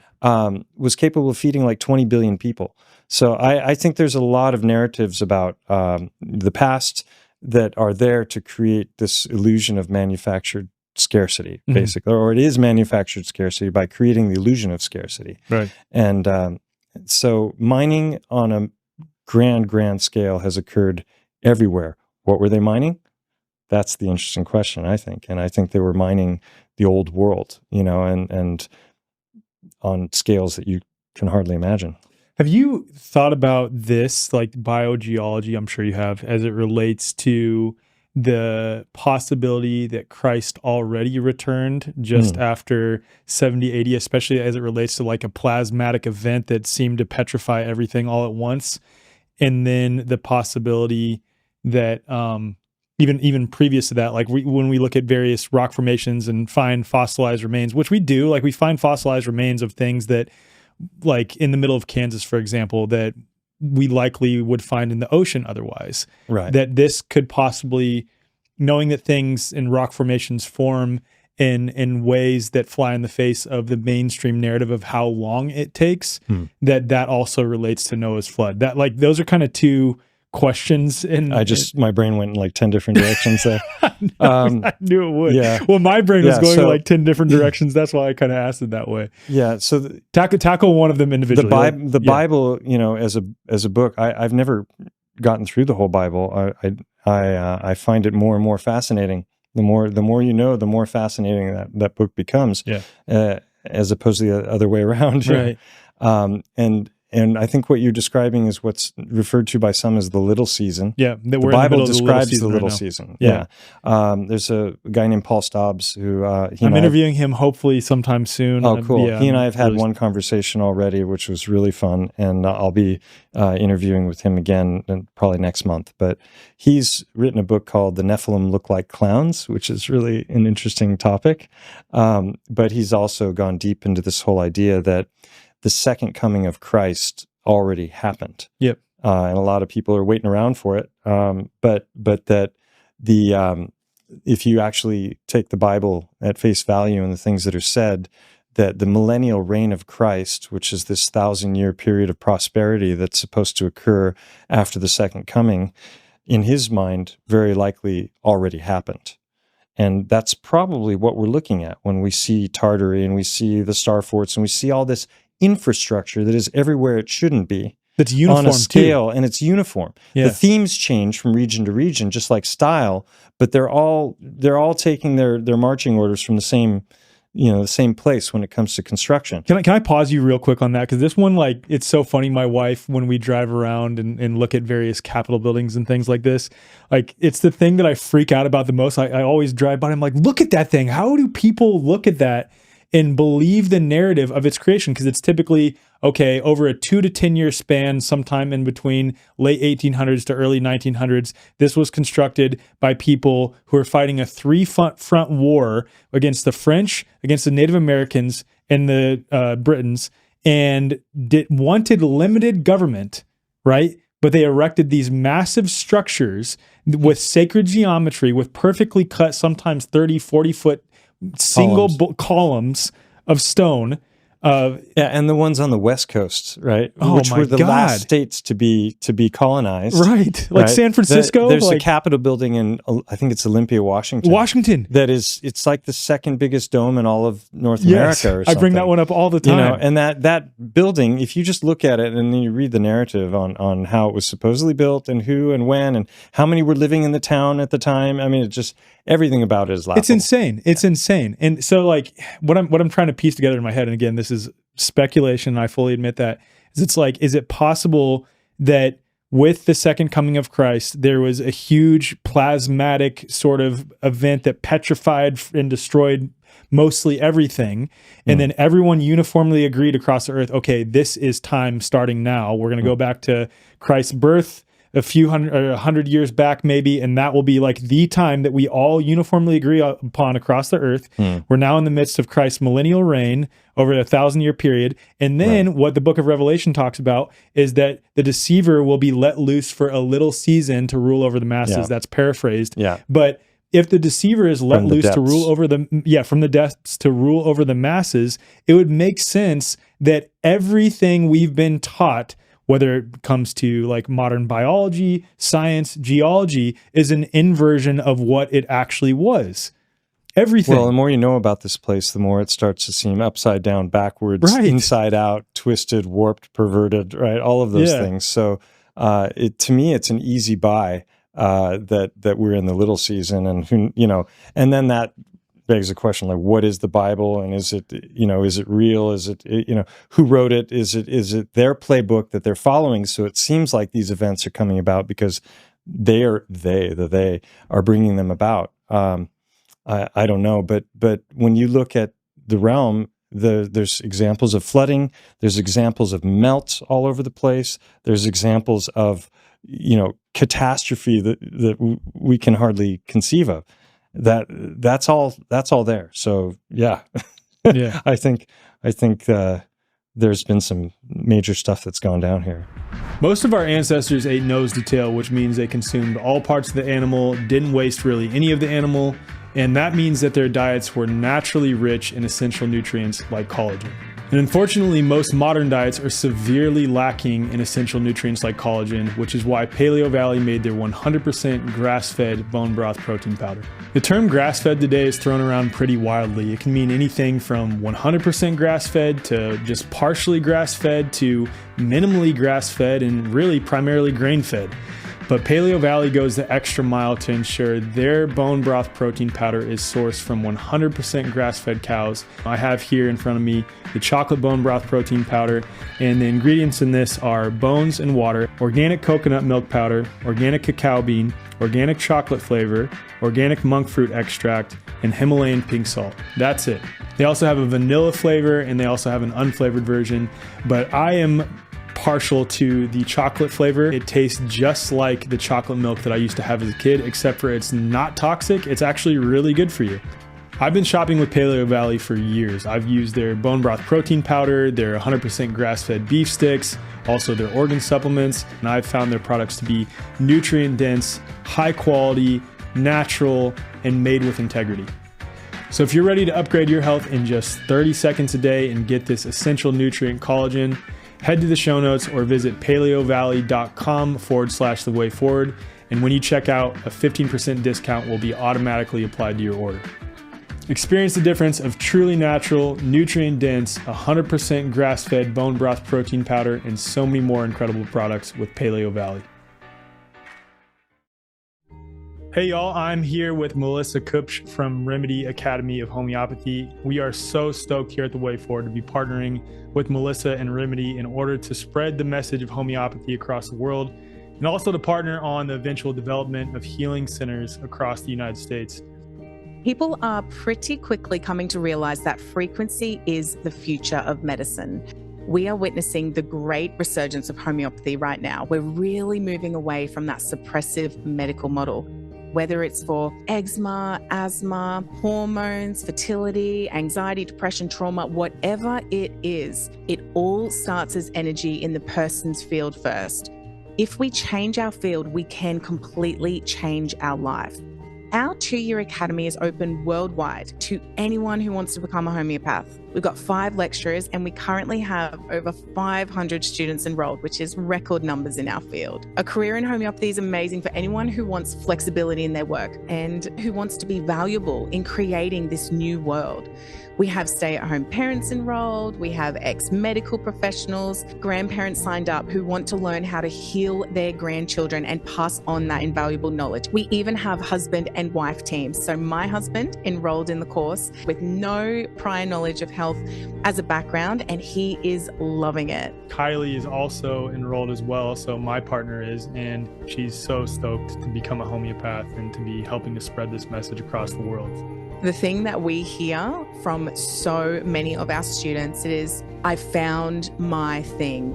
Homeopathy is the key. We harness frequencies from nature and we alter the field of all creations. So if anybody wants to join us or they want to know more about it, they can visit our website. Yeah, and all that information will be in the show notes. So if you want to learn more about Remedy Academy, also RMDY Collective, also some of the homeopathic products that they have, please just head to the show notes. All of that will be listed there. One of my favorite things to do related to just the old world structures all around us. It's just so crazy that even the mainstream will willingly show this type of stuff. But I just have people who, when I start bringing up the Texas state capitol or other state capitol buildings and how they're all uniform and the possibility that they were settled by these people and these structures have been here for possibly hundreds, if not thousands of years. They definitely weren't created by our forefathers who were using hammers and chisels while fighting a 3-front war. Nonsense and wanted, limited government. Is just have them Google on Google Images, Chicago World's Fair 1900s or whatever. Just like those is the keyword search, and then click images. And in the mainstream, even on the Wikipedia page, it literally looks like ancient Rome. And the same could be said for Buffalo, New York. The same could be said for St. Louis. The same could be said for San Francisco. All these places across the U.S. Of course, they claim that they were temporary structures that were made with like paper mache and wood that they erected temporarily as this sort of celebration and demonstration of different architectural styles. I don't remember the exact narrative, but the point is, also coinciding with those things is most of those cities, if not all of them, correct me if I'm wrong, both of you on this. We got Brandon sitting offset, by the way. What's your channel called again, Brandon? Expanding Reality. Shout out to him. He's given us little things to touch on that we're missing. Really appreciate that. But in a lot of these cities, there was also fires that happened in or around or just before or just after the time frame of these world fairs. So it's just really interesting to consider that as it relates to that history is written by the victors or those who have the means to disseminate information to the masses while also suppressing certain narratives, et cetera, et cetera. But you just look up these pictures of the world's fairs and it's like, that was in Chicago? Like, yeah, that was in Chicago. It literally looks like ancient Rome. And like I said, the same applies to all these other cities that I just named, so many other ones. But I know you've done a lot of digging into the World's Fairs narrative, so I'd love to hear your thoughts. Yeah, not only are there great fires that took out these cities, and when you see the photographs, it looks like they got bombed out, right? It's rubble. There's like, since when does fire take down a stone building? Right. You know, it's like they never actually answer that question. It's always like some cow kicked over a lamp or something, you know, and Chicago went up in flames, you know. But they also don't talk about that there's a lot of underground in all of these cities. So each of these big cities has their metro, you know, their subway system.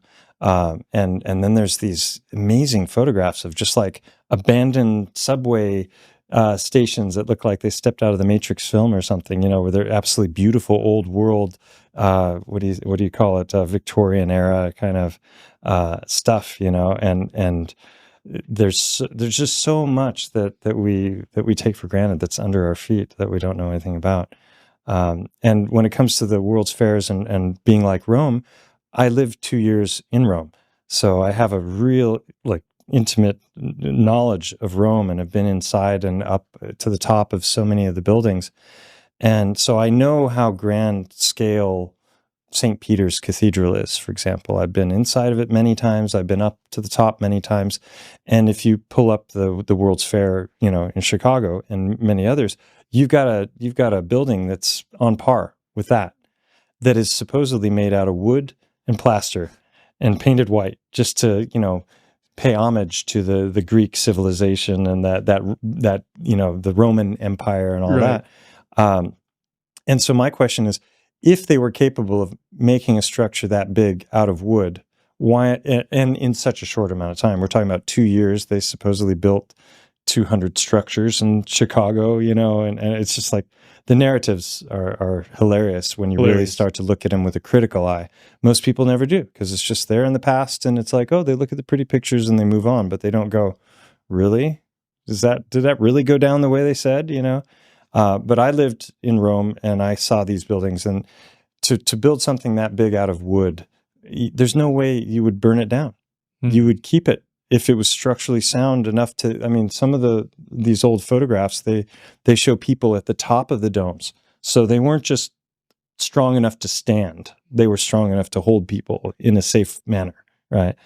It's just, there's no way with silly. wood and plaster. No fucking way. And I lived in Rome, and then I lived in Sweden for a period of time, and I live in Spain now. And I didn't know this until I got into the whole star fort subject. But I had lived inside of 6 different star forts. So like star fort, star citadel. A fort is just like, say, a 5-pointed diamond star, you know, that looks like a fort that would, you know, defend you. But what people don't understand is that all of the old world cities, even in North America, are star citadels. That these are gigantic star forts, and the cathedrals came after because the cathedrals are in the middle of the star forts. So like when you look at Paris or Antwerp or Rome or any of these, you're looking at a star citadel. It's just the same exact design as the star forts, but on a huge scale. Do those have the star forts within them sometimes too? Sometimes they do. Citadels? Yeah, for example, Rome, right next to the Vatican, you have Castel di Sant'Angelo, which is said to be from 79 AD or BC. I can't remember which, but it's Hadrian's tomb now or something like that. But when you look at it and you see its footprint from above, it's clearly a star fort. But the Starfort narrative is that these were all built from the 1500s to the 1700s to accommodate for the advent of cannon fire. So we need these thick angled walls so that the cannonballs will bounce off, and we can be safe now that they've got this new form of artillery. But there's so many things that go against that narrative. It's a incredibly fascinating subject that I was digging into that stuff like 6 years ago.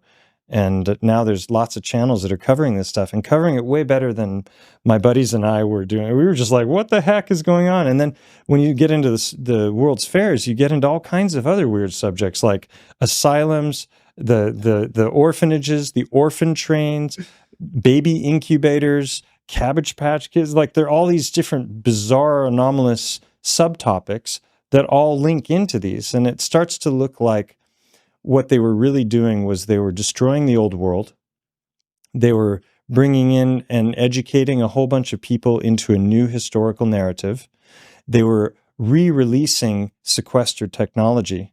And so, these narratives that we get about where all of these different devices came from, they're very likely contrived, in my opinion. 100% agree. Yeah, it's also interesting too, because I've looked into my genealogy, and I know at least 2 of my 8 great grandparents were orphans, which is really interesting. And I've thought about this as it relates to how many mental and insane asylums, so-called insane asylums, there were.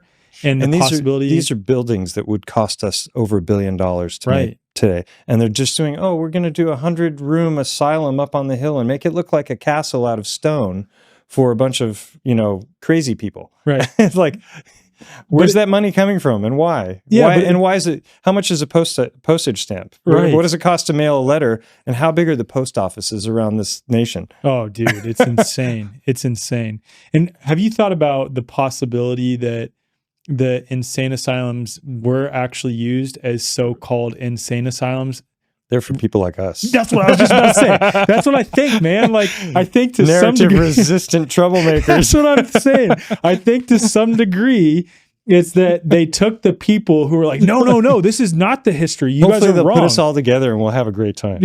Yeah, maybe that's what it was. Maybe the insane asylums, people didn't actually die there. People just they brought together people like us, the people who were at Confluence, go play chess in the corner. And then they somehow just morphed out of this reality or went into the ether or something, went to another dimension. I don't know. But the point is, I've thought about that quite a bit, that the insane asylums and the orphans go hand in hand, because they basically just took the kids from the people who were questioning or calling out that, hey, this version of history that you're sharing is nonsense. That's not actually what happened.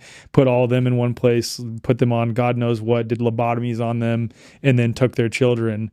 It's interesting. And how far back does cloning go? Right. And, I mean, yeah, that's possible too. Manipulation totally too. of species and especially the baby incubators.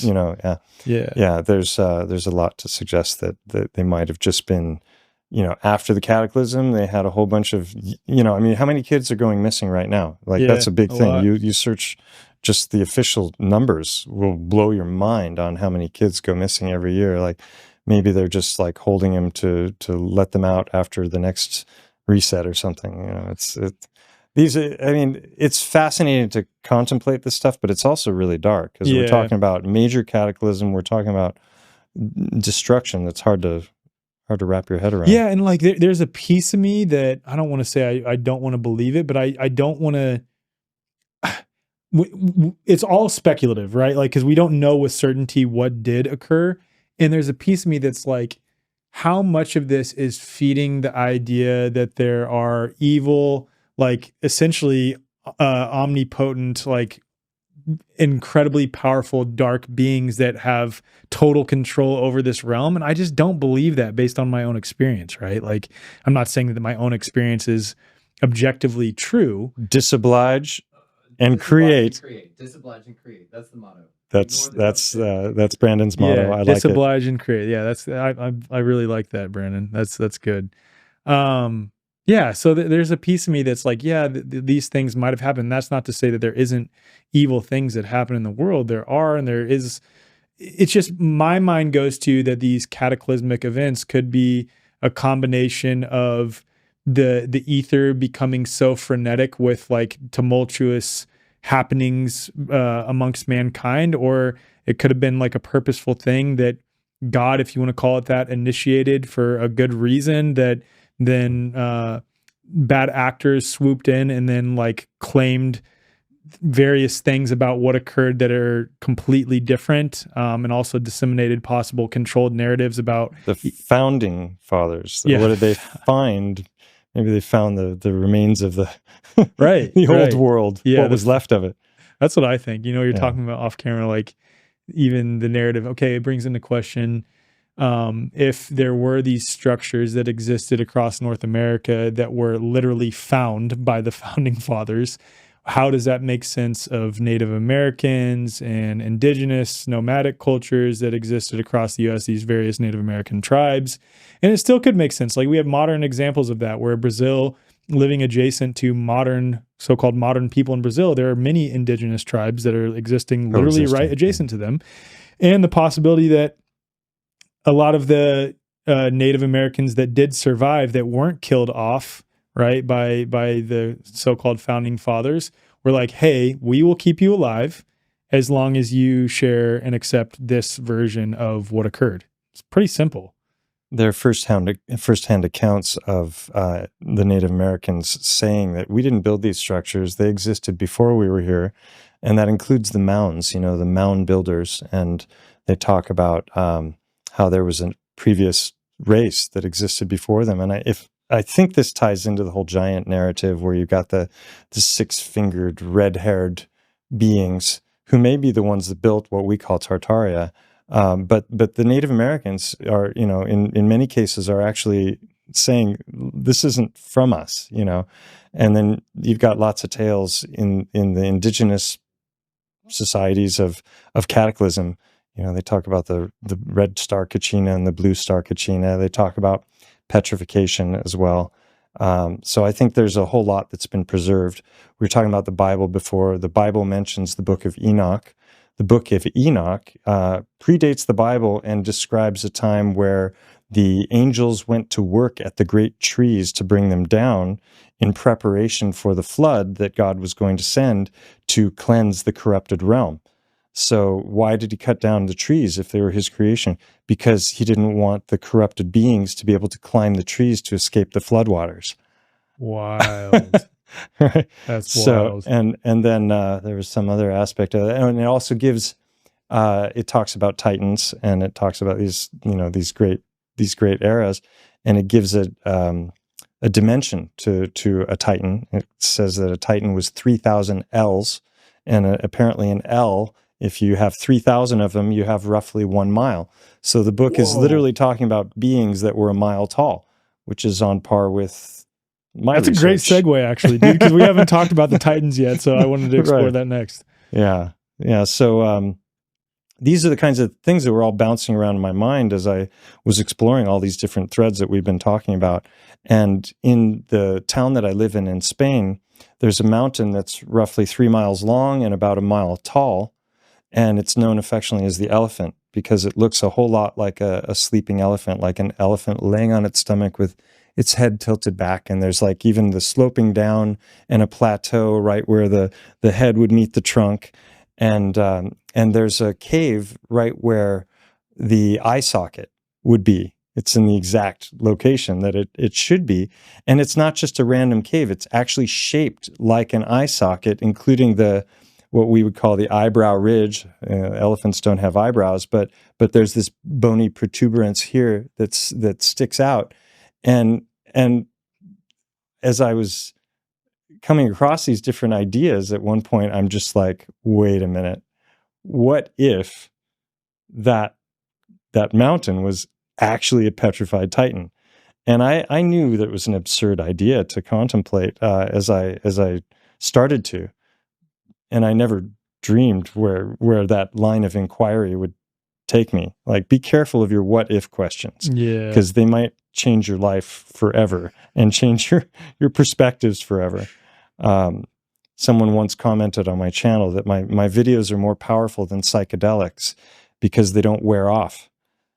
right? That's a really good way to describe right? it. That they see some of my videos and the things that I'm presenting and the evidence I'm presenting, not just the theory, because we're using words right now. We're talking about a bunch of stuff that people don't have a visual frame of reference for. But You got to check out his I bought a videos. visual frame of reference into every single point that I've documented. Yep.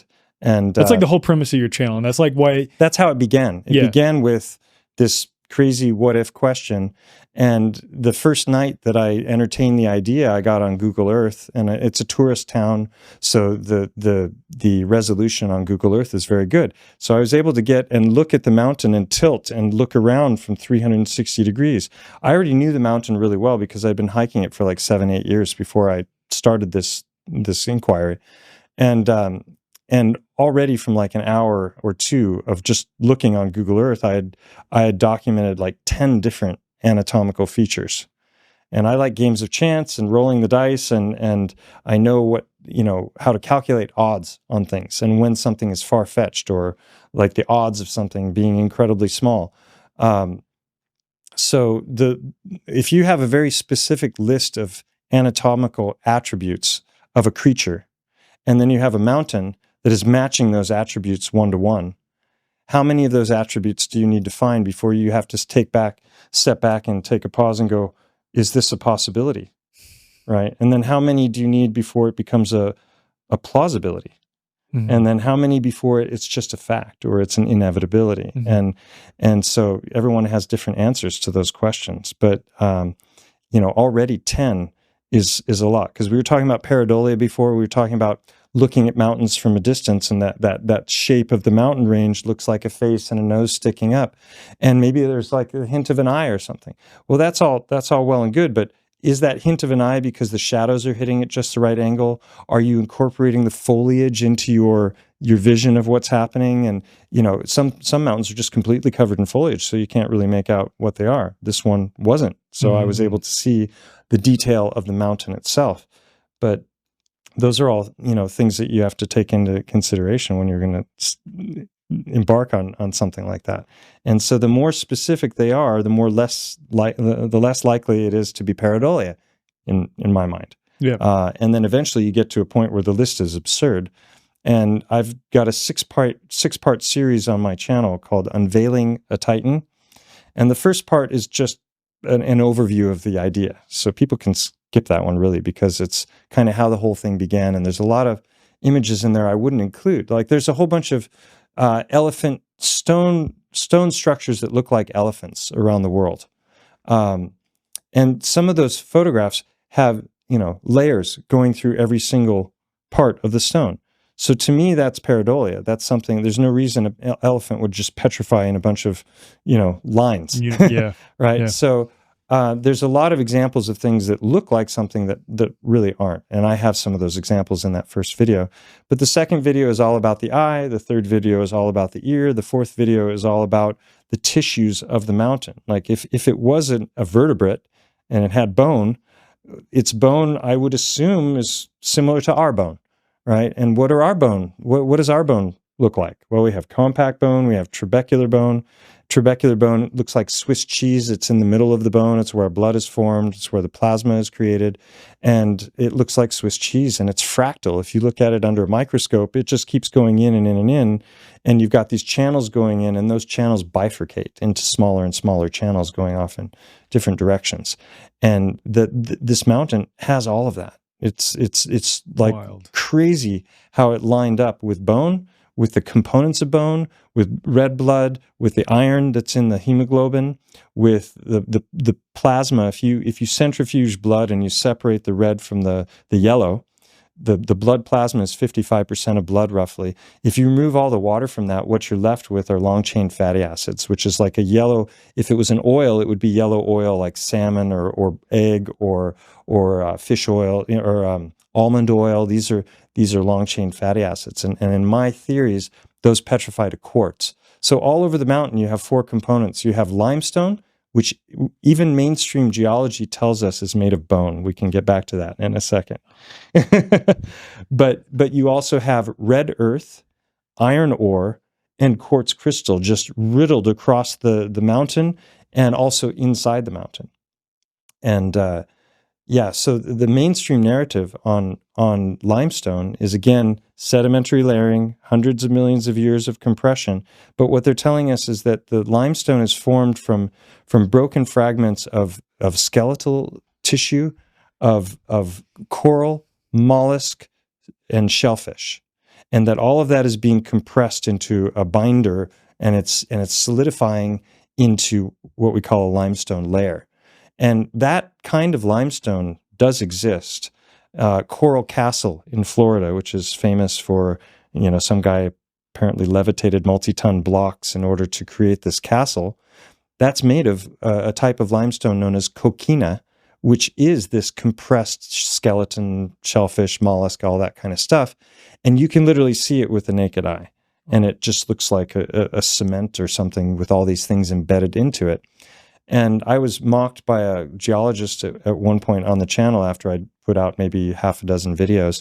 And he was saying, well, if you just went and looked at that limestone with a naked eye, you would see that it's comprised of these things. And you would realize that your theory that this is Titan bone of a creature that was a mile tall is absolutely ridiculous. And I was like, okay, I've been hiking this mountain for a long time. I've never seen a hint of any of those things in any of the stone.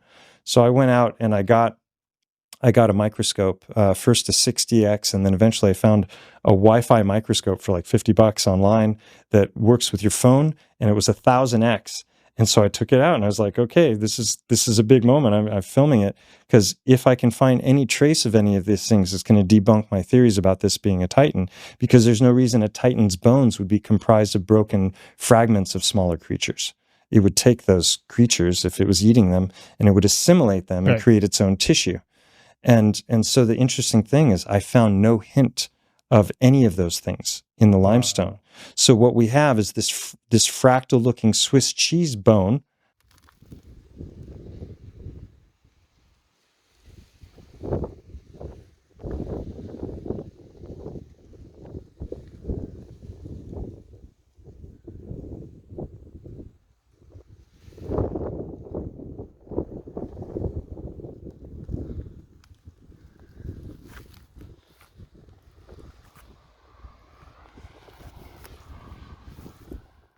Which matches Titan-sized bone. Mm-hmm. Then we have long layers of thick limestone, which have channels going into them, but they're very infrequent, just like our long bones, right? We've got the compact bone, and then we have inside, we have that trabecular bone. So it's just like a one-to-one match. Well, here's the interesting thing is that our bones are made of calcium carbonate. Guess what limestone is made of? Calcium carbonate. What right. So they're literally telling us that limestone is bone, but they're giving us this long timeline narrative, and Titans are out of the picture. So you never would make that connection if that's the real past. Wild. Wild, man. So I went up to the eye after this initial foray on Google Earth. I found 10 or 12 features that I'm like there's a deep canyon right between where the legs would go. Okay. Right. The head is shaped like a head. And it has a cutout right here that you can see on Google Earth, or you used to be able to see on Google Earth. We'll get back to that. Wait, what? Yeah, after I made the 4th video, I was in a live stream with a friend named Rodrigo Ferrari Nunez. He's an amazing researcher, PhD anthropologist, and he was really curious about my stuff because he was looking at like old Salish Indian myths, and they're talking about transformer rocks, and like he knew all this stuff from the Mahabharata and stuff that he had studied that was like totally lining up with my theories that I didn't know anything about. So he was interviewing me, and I got on, live on Google Earth like I'd done a bunch of times in other interviews, and all of a sudden I go to zoom in on the eye, and the eye has been blurred out. No and the way. Ear has been blurred out. No way. Yeah, and I'm like, that looks like it was done by hand, like there's no way is this an accident, And so then I zoomed in closer and closer. Now I'm right up next to the mountain, and all of a sudden the eye opens up. And I'm like, what the heck? And I pulled away and the eye closes. And I move in and the eye opens. So now you can see the eye and the ear, not in full detail because they're Satelloon images. Where, they're taking them in strips and they're going across. So you don't see all the detail of the inside of the eye socket. But the eye is closing and opening depending on where you are. And I had used Google Earth as a drone when I made the initial videos, and the initial teaser video, like that's all of that first series starts with just I wanted to hit people with all the impressions of the visuals up front before they saw so they didn't just walk away from the idea. But and I had all of this footage where I'd use Google Earth as a drone because it's a national park and you're not allowed to fly drones there. So I'm like flying in from miles away, and you can see the mountain. You can see the mountain from miles away. The eye you can make out the open eye, right? And I zoom right in, and I'm zooming up and around, and I got all this footage in the first 3 videos. And then I'm in this interview, and I see that it's been totally blurred out. And now the only way you can see the eye is if you're up close. You can't back away and see the whole mountain and the eye and the ear at the same time.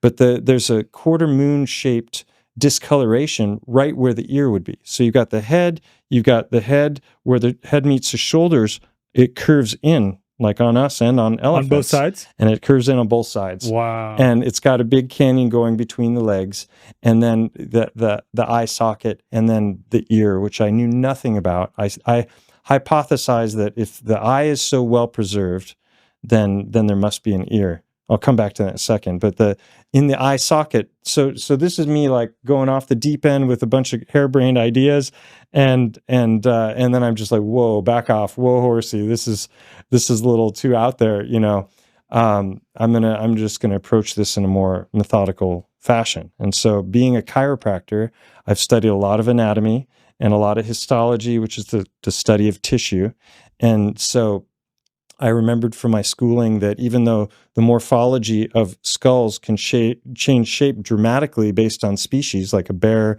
very different from us, right? But overall, the bone structure is similar, that you have the same number of bones and they're meeting in the same place. And the eye socket is unique because there's 7 different bones that comprise that socket shape. And then I remembered that those bones have meeting points that are called sutures. And those sutures, they form lines.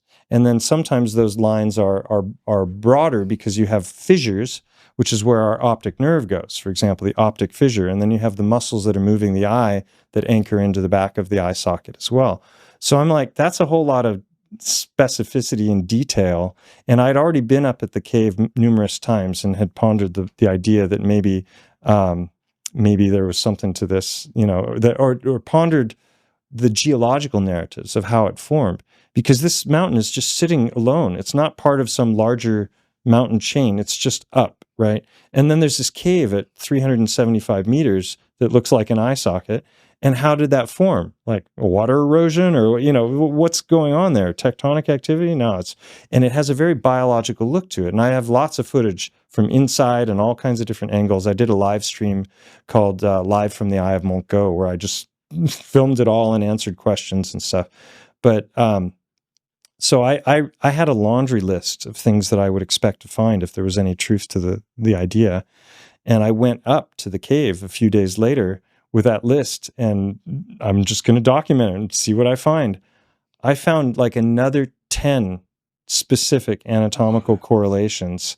So now I'm up to 20. Right. And I've only begun the investigation, really. Only begun. And that number over the next, over the 3-4 years from when I began, that number's over 50 now. Wow.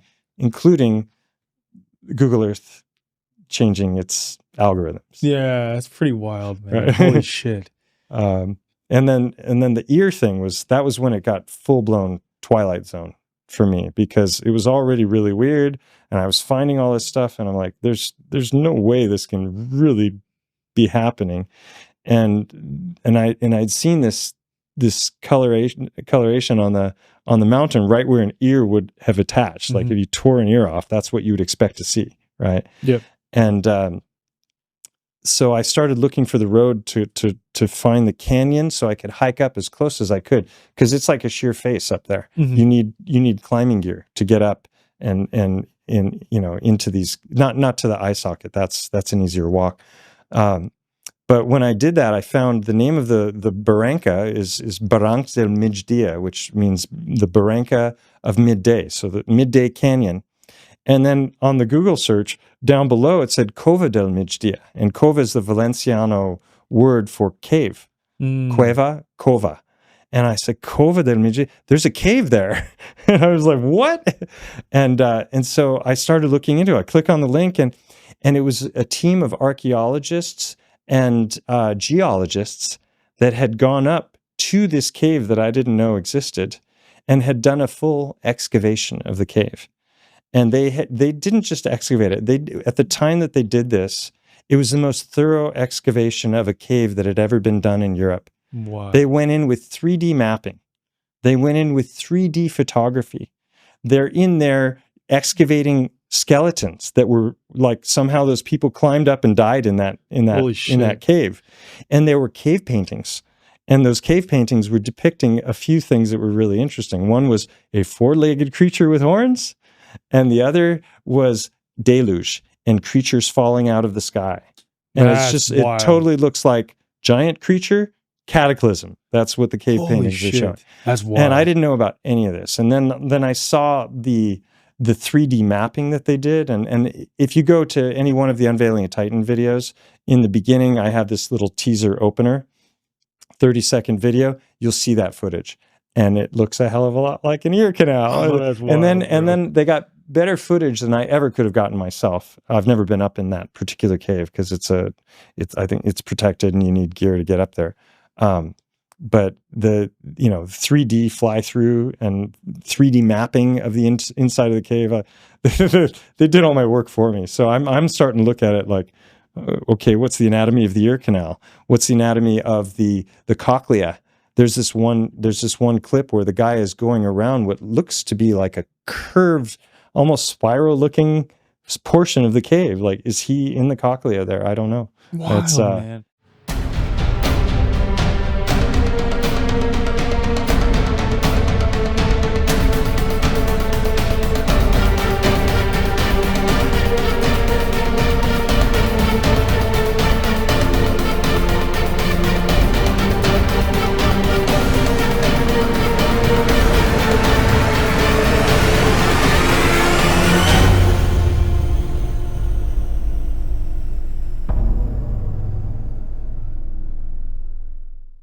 There's a lot of things I still don't have answers to. Have you had anyone, when you describe this information, or anyone who's watched your videos, they're like, okay, I agree that this has some distinct features. It's lining up with the anatomy of an elephant, let's say. But is it possible, Mike, that this is just a giant carving, like on a scale way larger than the Sphinx? Someone asked me that last night in the live stream that we did. And, really? And I would say that's definitely possible because I talked about mining on a large scale.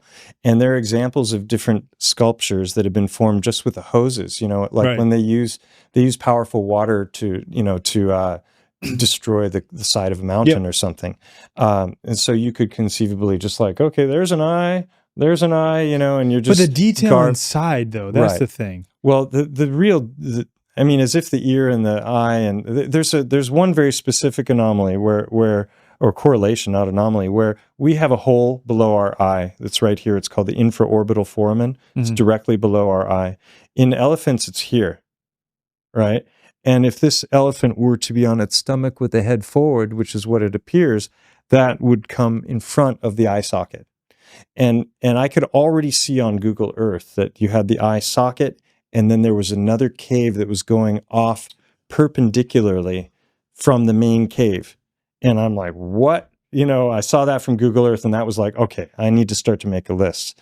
And so that in the fifth Unveiling a Titan video, the thumbnail to that video, you can actually look through that hole, and that's running perpendicular from the main cave.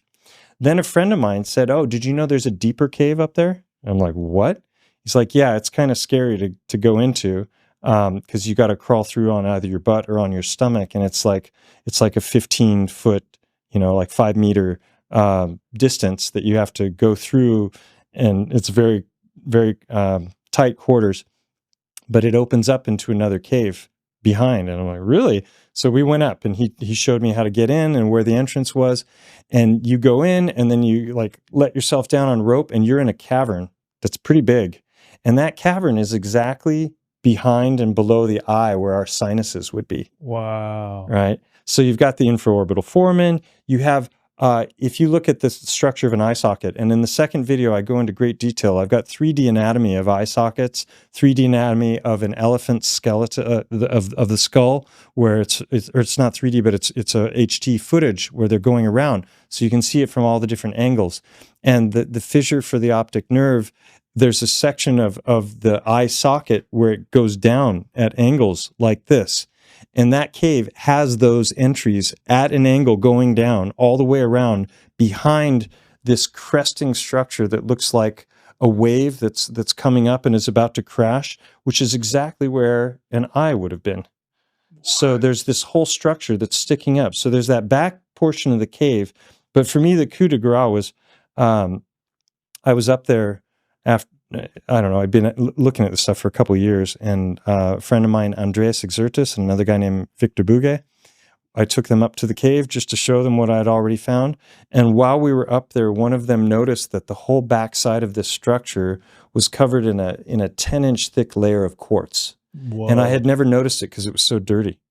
And then that layer of quartz, that's that cresting structure. It goes down and it goes to a point in the back of the cave, and the cave comes down like this to a point, and that goes straight back, and that portion down below where it goes straight back is where that tiny cave is that you shimmy through to get behind. So I started looking at that whole structure, and even where it goes back into the cave, it's covered in quartz.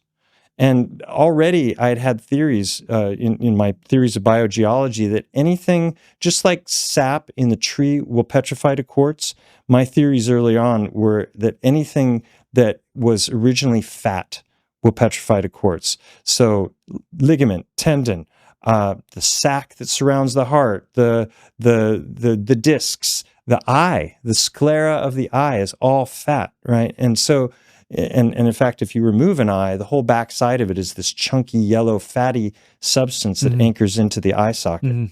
So I already had those theories, and blood plasma, again, fat is going to petrify to quartz.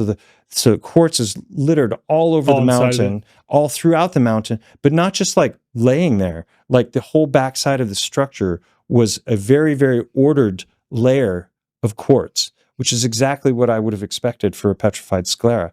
And then you've got the apparent optic nerve going into the back of the cave, which is also covered in quartz. So like, this is where you have to get into what are the friggin' odds, right, that all of these things are going to just line up so specifically and so perfectly for this idea that's completely out there.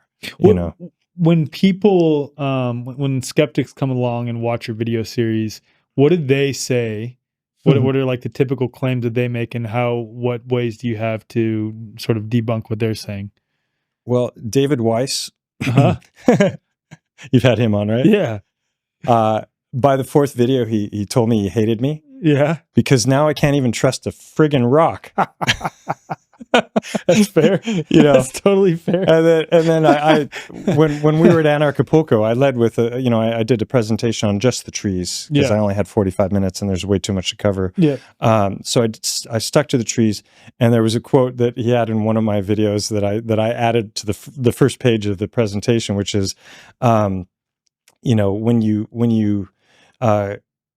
you go down I can't remember the exact words, but when you go down the rabbit hole, what you find is that it's actually a root tunnel. Because there's so much to do with tunnels, lava tubes. What are they really? The work of the action adventure twins. What is that really? Like, I think they're showing us the inside of the great tree structures. And so a lot of people have gone through like skeptical. This is what happened with David. He got through the second one. He's like, no way, which is all about the eye. And then he got through the third one, which was about the ear, and he was just like, you can't be serious. Is this a real thing? And then he got through the fourth one, which is where I'm doing the forensic analysis, and he was just like, this is a slam dunk. It's game over at that point. You've proven your point, over and over. It wouldn't be proven to a mainstream geologist probably, but to discerning people or people lacking discernment, depends on your perspective. But a lot of people also said after they saw the fifth video where I showed the before and after of Google Earth, they're like, There was That's just wild. no way. Yeah, that's wild. Yeah. It's one of those things, one of the many points in like when you're watching that, it's like, oh my God, this flies in the face of everything that I thought I knew about where I live.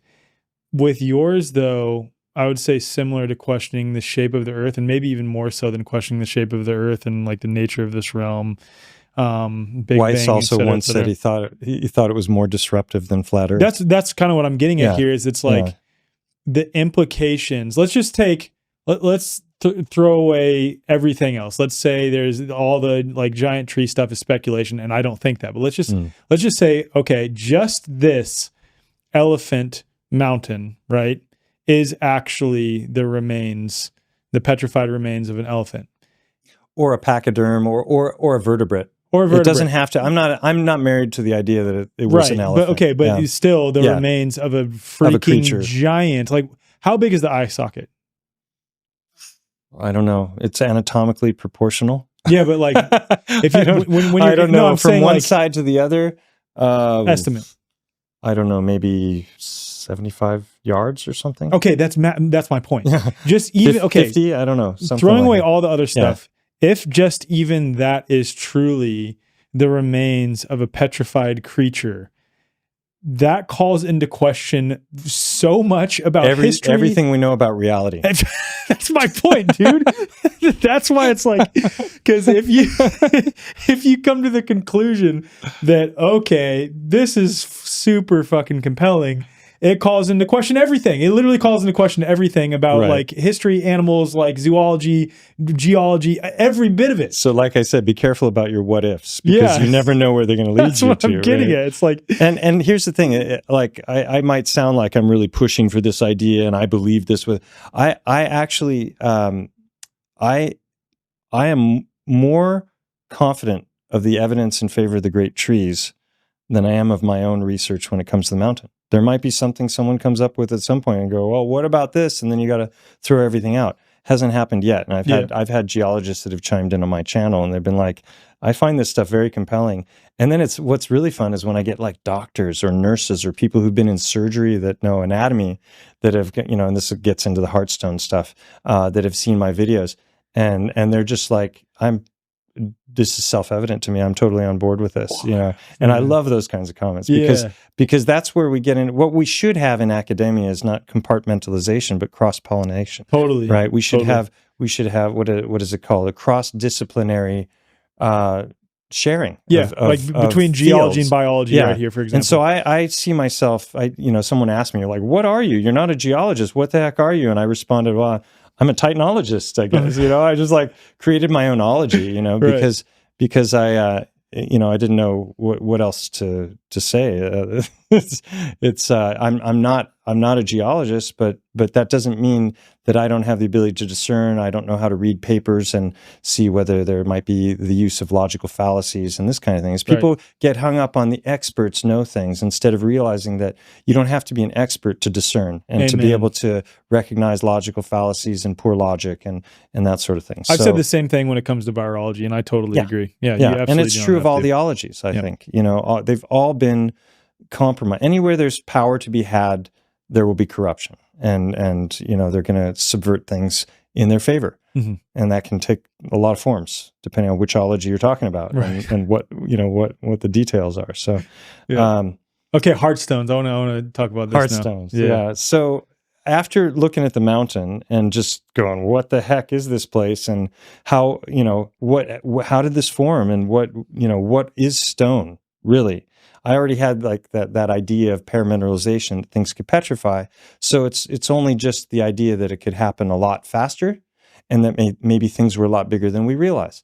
And so then all of a sudden the landscape you're looking at is geology, but it was formerly biology. And that's why I coined that term biogeology for the time being, as a placeholder to distinguish between the mainstream narratives and what they tell us is or isn't possible and what might be the truth. And so there was one day where I was particularly frustrated because one of the channels that I was watching that was touching on these subjects was just pointing at a bunch of stuff and making claims about it. And outlandish claims require outlandish evidence. And as soon as you state something as a fact, or, you better have a lot to support it. Right? Especially if you are scrutinizing a mainstream paradigm, right. You better not just throw out like wild ass claims and make it as an assertion. Like it's okay, of course, like be like, hey, here's what tens I of think. thousands of PhDs. Yeah, like you know better. Yeah, like exactly. Joe Blow in his cottage. Right. It's like I've discovered this thing that turns everything upside down. Yeah, well, it might be true, or it just might be a delusion. Totally. And that's where I really appreciate you, and like even the way that myself, Tom, Andy, and others communicate about virology, and then like Steve and Mark Gober and others with respect to cosmology, is it's like we're saying not this, not that. It's clearly not what you claim that it is. And here's some other, neti principle, man, that like sticks in my head. Yeah. Here's some of the other possible explanations of what could be going on. We're not making like crazy assertions like, no, it is for sure this. It's like, here's some other possibilities of what might be occurring here. Yeah. Yeah. So as I was frustrated at watching somebody not do that, I put out, I just asked God, like, send me something. If there's any truth to this narrative, send me something that's undeniable. And 3 days later, I was walking in a river bottom and I saw an unusual rock and I picked it up. And it was, our hearts are about 4 times the size of our fist, right? And this was about, our hearts, sorry, I said that wrong. Our hearts are the size of our clenched fists, roughly. And this was 4 times the size of that. Oh, the rock that you found was 4 times the size of a clenched fist. So I'm like, I started looking at it and I could see that there was an opening at the top in the back where it should be for an aorta and a vena cava, which are the 2 biggest blood vessels in the body. And then there was a chamber inside. And then I turned it over and there was another opening where the pulmonary arteries would be, which are the other biggest. And they have an interesting feature known as an isthmus. It's like an hourglass shape meeting of flesh where the valves are opening on either side. Mm-hmm. So, and this rock not only had the opening where it should be, but it had the isthmus. And then I started to notice that the whole outer portion of the rock is white, but everywhere that white has worn away, it's red underneath. And the heart is in a fatty sac called the pericardium. And it's the thickest of the fatty sacs that protects our organs. And so I'm like, what if that's a pericardium I'm looking at here? And underneath that is heart muscle.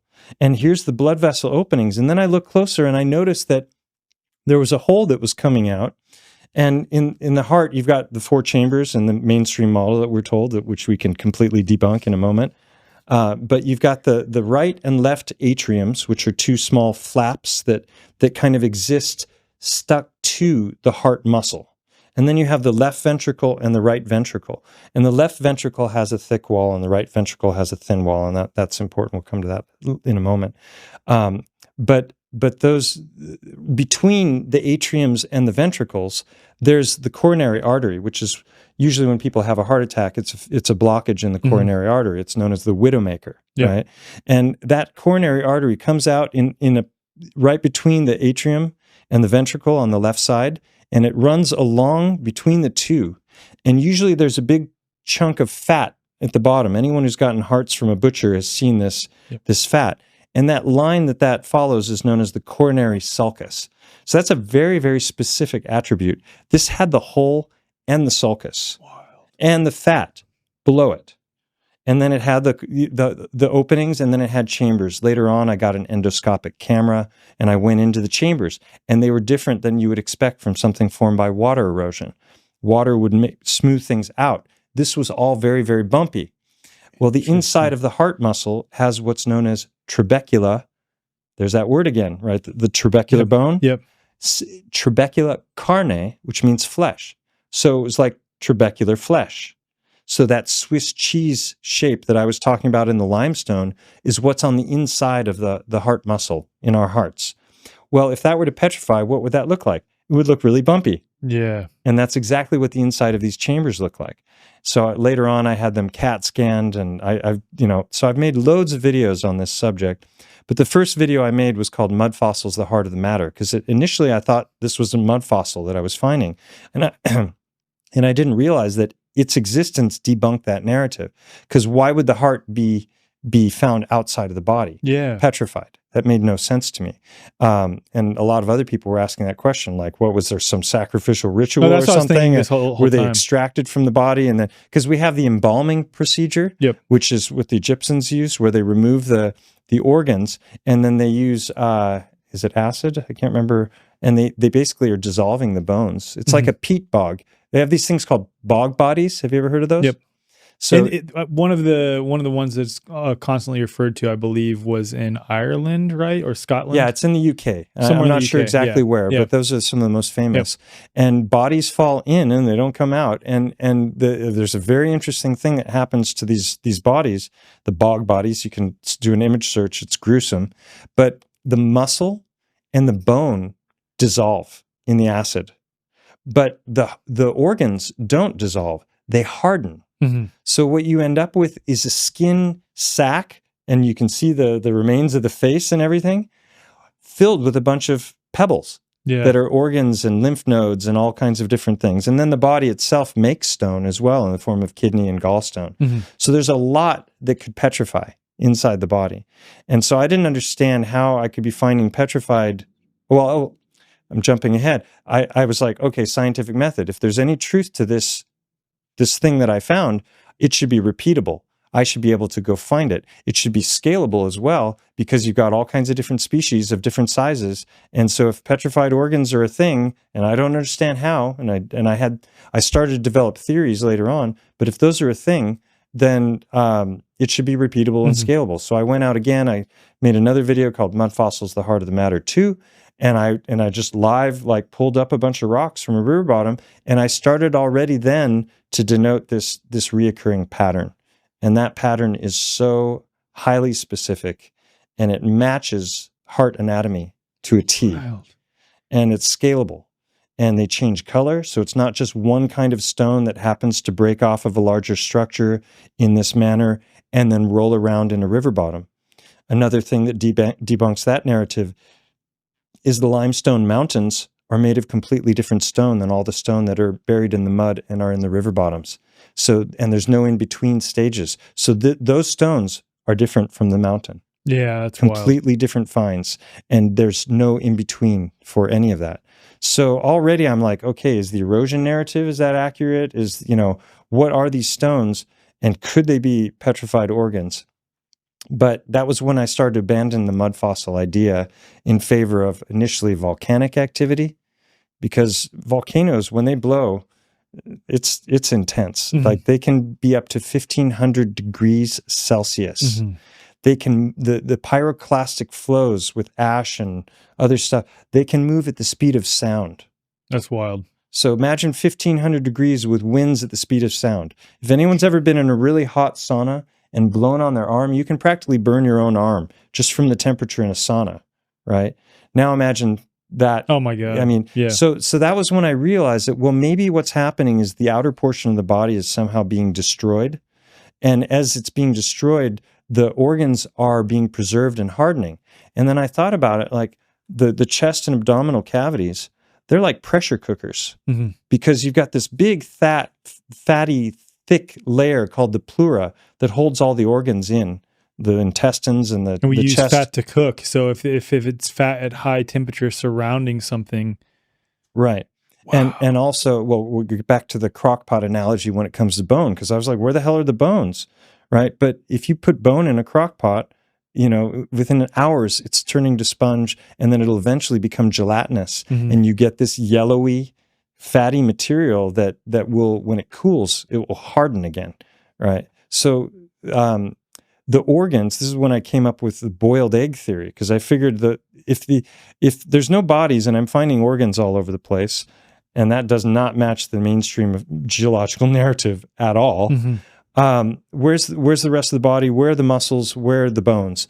And so I just assumed, because I'm not going to throw out the empirical evidence that I'm finding, that the body has to have been destroyed in one manner or another. Mm-hmm. And initially I was thinking a pyroclastic flow, because as it's torching the outer portion of the body, it's going to boil all of the organs, because they're all floating in liquid. Yeah. They're anchored in and they're floating in liquid. So you have an outer container that's a closed room, Yep. like a pressure cooker. And then you have each of the individual organs is contained in its own fatty sac and floating in liquid. So that liquid would boil. You know, what happens to an egg? Right. You crack an egg open when it's fresh, it's just liquid, right? Yep. You put it 10 minutes into boiling water and it hardens to the point where you can eat a solid egg. Well, what would happen if you increase that temperature by a lot for a lot longer? Well, in the case of an egg, it will crack and it will start to leak out of the egg. But in the case of a pericardium, you have a flexibility there. Got it. Right. So it would contract and it would also expand to accommodate for the change in shape. But the other thing is that you've got that denaturing of the proteins, which happens with the heat. Yeah. So I'm going for a while now. But Dude, this is fascinating. Yeah. So that's why I called it boiled egg theory. Yeah. And then the bones and the muscle can be explained both by peat bogs, or by this idea that the crock pot analogy that is the body is going to destroy the muscle and the bone, but the organs by nature of their fatty sacs are going to be preserved. So, and how many of these heart stones have you found at this point? Thousands and thousands of them. That's wild. Dude. And they're across the earth, I've gotten to the point now. I've had people send me photographs and videos of them, you know, rotating them from all over the world. So and in the place that I am, they're white typically, right? So it would be a lot easier to miss than something that looks like a heart in a river bottom or something. But I've got there's a couple videos. There's one video in particular where I've got Medusa on the thumbnail, and then there are all of the best examples of stones that have been sent to me by others, because a lot of times when they're in other parts of the world, I think this has to do with how many resets and cataclysms, and like that's what I'm thinking. Once it's already a stone and it's like its first stage of petrification, it's going to be red like the blood of the heart, and then as it undergoes subsequent hits, it gets bleached and leached out, or maybe it's, you know, oxidization or something. But the ones I find are white, and you know, they can be pink, and then if it's slightly pink and you put it underwater, it starts to look red. It's amazing when you put them underwater. That's so wild, man. And that's where my mind goes to. There's a tremendous specificity to the find, because our hearts, when they go into contraction, the ventricles taper in. So what I'm finding, there's like 7 cardinal features. I need to make a video just showing these, but it's basically a harp shape. If you think of the musical instrument of a harp, kind of a flattened top, and that can take a lot of different forms depending on the heart, and then it tapers down to a point at the bottom. Our hearts do the same thing, and a heart can be like blob shaped like an elephant, or it can be long and narrow like a giraffe. And then ours are similar shape to like a pig's heart, you know, like our fists, right? And then, so you get this flattened portion at the top, and then as the heart is contracting, it tapers in on the sides. So if you think about rigor mortis, which is when we die, every single muscle in our body goes into contraction. And so the heart is a muscle. So the heart would also go into contraction. So when it goes into contraction, it tapers in on the sides, and it also twists on the bottom. This gets into the helical heart and the vortexing, which we can talk about in a moment. So a lot of these heart stones that I've found, they have either indentations or creases at the bottom, or actual openings, or just discoloration. Sometimes the hint that something was there, or nothing. They taper in on the sides. The front is like faceted. So like the front of the heart would be more rounded, and the back is either flat or it slightly curves in. And that's because the heart, the fibers of the heart are also a spiral. So the blood is flowing in a spiral in 2 directions through the heart, but the heart fibers themselves are spiral. So when it contracts, if you look at it from the bottom, it does this, and it looks like a propeller blade. So a lot of these stones have not just the tapering in and the slightly concave backside that happens as it twists, but they also have the spiral vortex at the bottom. If you look at the stone, it looks like a propeller blade from an old plane that's like twisting in opposite directions. That's what the stone does at the bottom. And the openings that are found at the top are never found at the bottom. Wild. So there's like a long list of if the official mainstream, there are two narratives that I've found for these stones. One is that they are lumps of clay that were compressed in sedimentary layering and then on their way to metamorphic rock, but haven't quite become metamorphic rock yet. And then because of tectonic activity, those are basically bursting out of the layers, and you get these chunky rocks that then are worn in river bottoms and by other kinds of erosion. That's one narrative. The other narrative is that these are literally pieces of the sedimentary layering that have broken off in a particular fashion, and then those have bumped around in river bottoms. But the more detail you add to this, the more absurd that narrative becomes. Because one of the other things that I find in these stones is that there are heart fibers that move, like the heart is like a knot. Mm-hmm. Most people don't know this. Yep. I did not learn this in chiropractic college.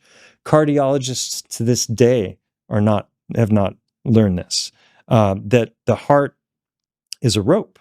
Right? Yeah, you can like cut one side of it and then literally unfold it. Yeah. And like ropes in, it wraps in on itself. There was a cardiologist, his name is Francisco Torrent Guasp, Mhm.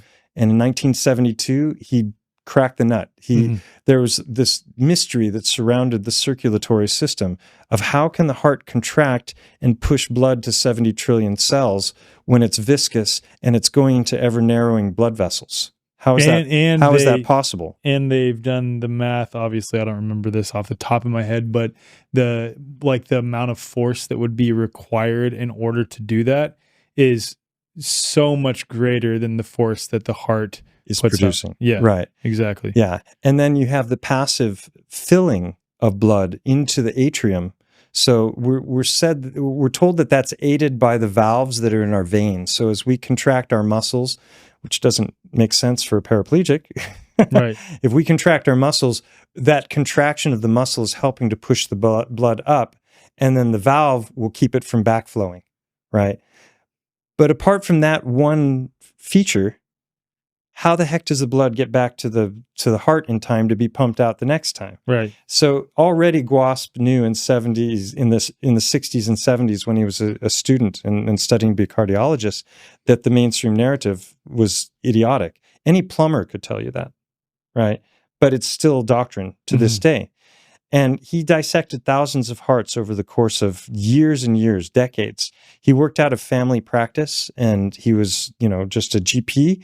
And then as a hobby, he would collect these hearts from butchers and dissect them and trying to figure out, like, how does this damn thing work, And then one day he figured out how to do it. He boiled the heart, and then he carefully removed the fatty outer portion.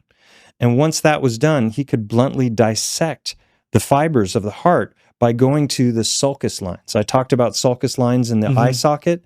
Same word is used here for heart anatomy, where you have fibers coming from one direction, meeting another direction of fibers, and those meet at sulcus lines.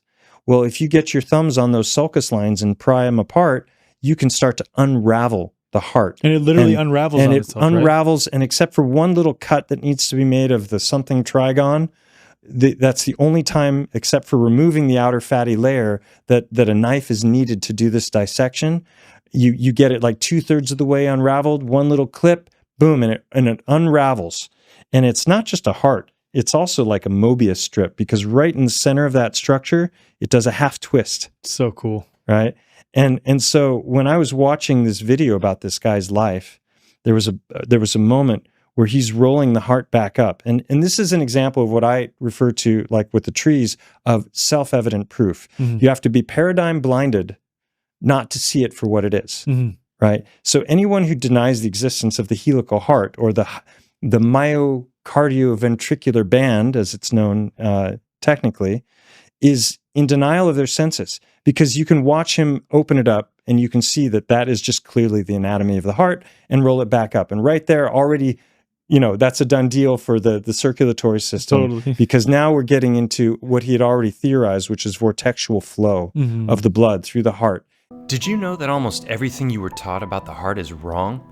Most everyone today, even doctors, still believe the heart to be a 4-chamber pump that pushes blood through a mind-boggling 60,000 miles of narrowing blood vessels to fuel our 40 trillion cells, then filling again as if by magic on relaxation.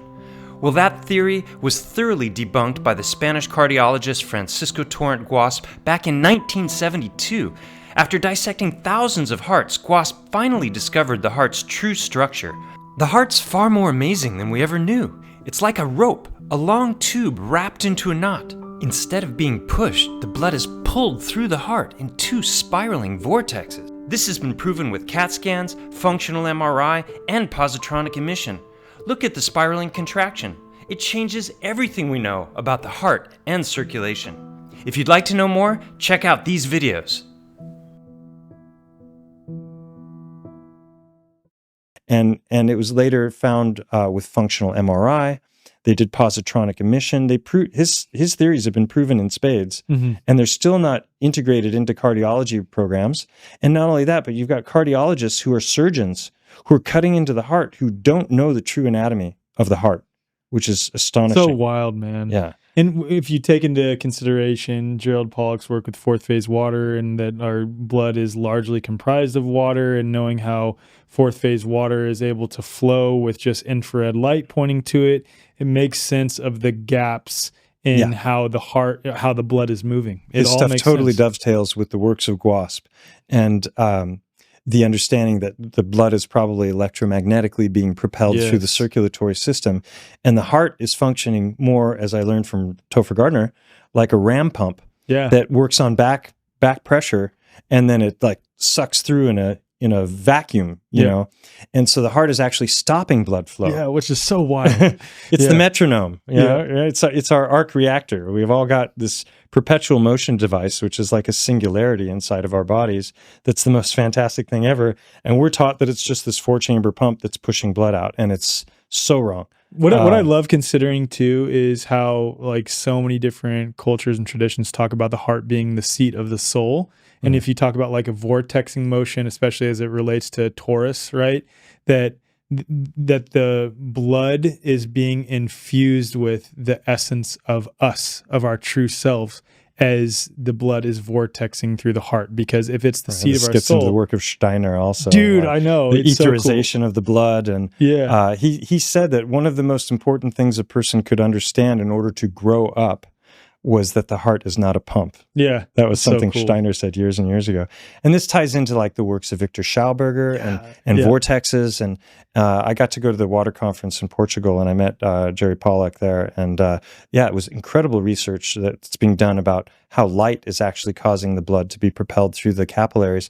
And as soon as I learned about the helical heart, I was thinking about hemoglobin and iron in the red blood cells. And the red blood cells, they're shaped like toroids. Yeah, dude, which is so wild. Like, well, interesting. So They're like little magnets floating around, and then they're getting charged up by light and who knows what else. And that's what's causing our blood flow. So this was all proven in spades, and it took them 25 years before people started to acknowledge the works of Guasp. And when he rolled that heart back up, though, that was when I just went, whoa, because I saw the lines. And on the front, it's like one long arcing line, like a bow, you know. And then on the back, there are two that go like this.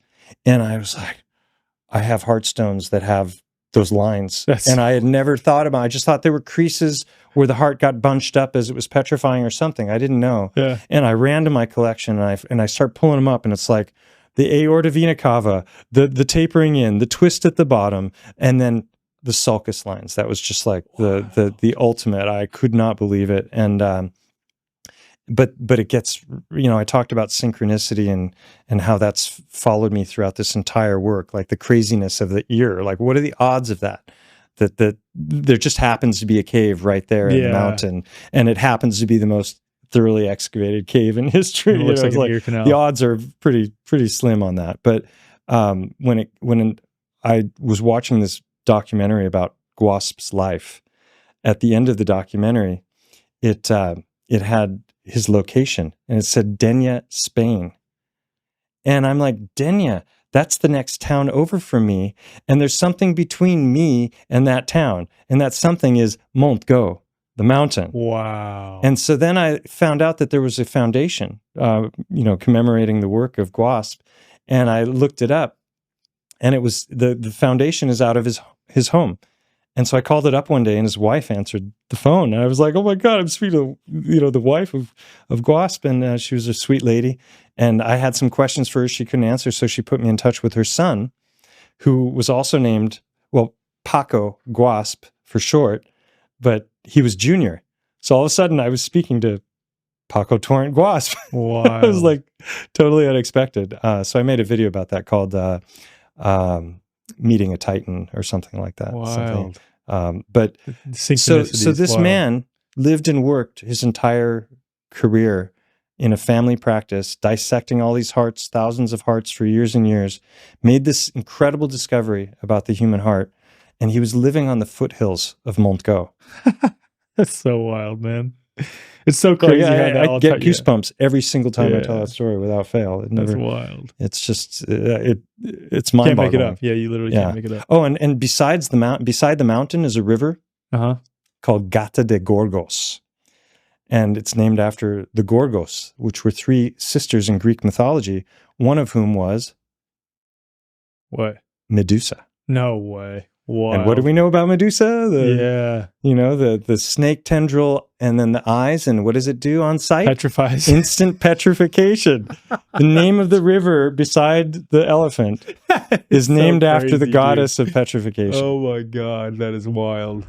There's a recent poll that I put out on all my social media channels, and 95% of people responded that they're struggling to find their health and freedom community in person. And don't get me wrong, these platforms, these devices that you're listening to or watching this podcast on right now are great for helping to disseminate information, helping us, find like-minded people to validate us, but they are not a replacement for real in-person community. At the core of our new community platform is a powerful, easy-to-use map helping you to instantly connect with like-hearted, like-minded community, including men and women, farms, schools, practitioners of all types, and other businesses near you. The platform also includes groups, social functions, messaging, and Platinum members also get access to our content library with footage from all of our in-person and virtual events like Confluence and the end of COVID, as well as breathwork sessions, Qigong sessions, member Q&As, and also member community calls. So if you'd like to support this podcast and support our mission of helping people to connect hyper-locally in person, and also obviously support yourself in the process, go to the show notes or just go to thewayforward.com/join. And again, the way forward is spelled the way, FWRD.com/join. Become a member today. Help us build the way forward for mankind. Most healthcare today operates on an outdated mechanistic model, treating the body like a battlefield rather than a self-healing system. You wait months for an appointment only to receive a rush diagnosis that labels you rather than truly understanding your unique health. Even in holistic health, many practitioners rely on endless lab tests and supplement protocols, addressing symptoms instead of the root cause. And the result? Another prescription or supplement regimen that merely suppresses or masks symptoms rather than facilitating true healing, whether the imbalance was physical, emotional, energetic, or a mix of all 3. And that's why Dr. Tom Cowan co-founded the New Biology Clinic, to offer something radically different. As one of the most respected natural health doctors in the world, Dr. Cowan has spent decades challenging conventional medicine and advancing a deeper understanding of human biology, water, and natural health. His work isn't just about rejecting the mainstream, it's about offering a more truthful, biologically coherent approach for healing. The New Biology Clinic recognizes that health isn't about fighting disease, it's about restoring balance. You're not a diagnosis, you're an individual with a unique story, and healing should honor that. With virtual consultations available worldwide, the clinic offers a flat-rate monthly membership that gives you direct access to practitioners who take the time to actually listen. Members also get exclusive health live streams, a resource library, and live sessions covering everything from biofield tuning and breathwork to movement and meditation, all designed to support whole body healing. And if you're not ready for a membership, you can book a one-time appointment, sign up for an enrichment-only membership for the healing modalities alone, or schedule a free connection session with one of the care team members to see how the New Biology Clinic can help in your specific situation. This isn't about keeping you dependent on doctors. It's about making you sovereign over your health. Head to newbiologyclinic.com and use code THEWAYFORWARD, and that's spelled the way, FORWARD, for $50 off account activation, or just head to the show notes for more info. If you're a member of The Way Forward, email hello@thewayforward.com for $150 off. Your body already knows how to heal, and New Biology Clinic helps you remember. We've already talked about the Titan that is like your primary work. Name it again. What's it called? Montgo. Montgo. Montgo. Montgo. Okay. So we've already talked about Montgo, but there's plenty of other examples you've explored too on your channel. The one that fascinates me, and this relates to dinosaurs in a roundabout way, and what I mean by that is like, I think a lot of the times what they're referring to as fossilized remains of dinosaurs is actually possibly just giant human remains and or other creatures, and possibly dragons. They had to do something with those skeletons that went to the Smithsonian. Right, exactly. They started playing erector set with them. Exactly. And then there's these crazy like missing links, like, oh, we reconstructed this dinosaur based on a toenail or something. It's insane. Just silly stuff. It's insane. But what also gets me with this is like, if you look at the Chinese zodiac, the only creature that's on there that they claim has never or does not currently exist is the dragon. Which again, that doesn't necessarily mean that that's direct evidence that dragons used to exist. But it is the only one that doesn't exist. Right, exactly. And I take like the ancient Chinese to be pretty wise people. Like, they were very tapped in with respect to health, with respect to a variety of things, right?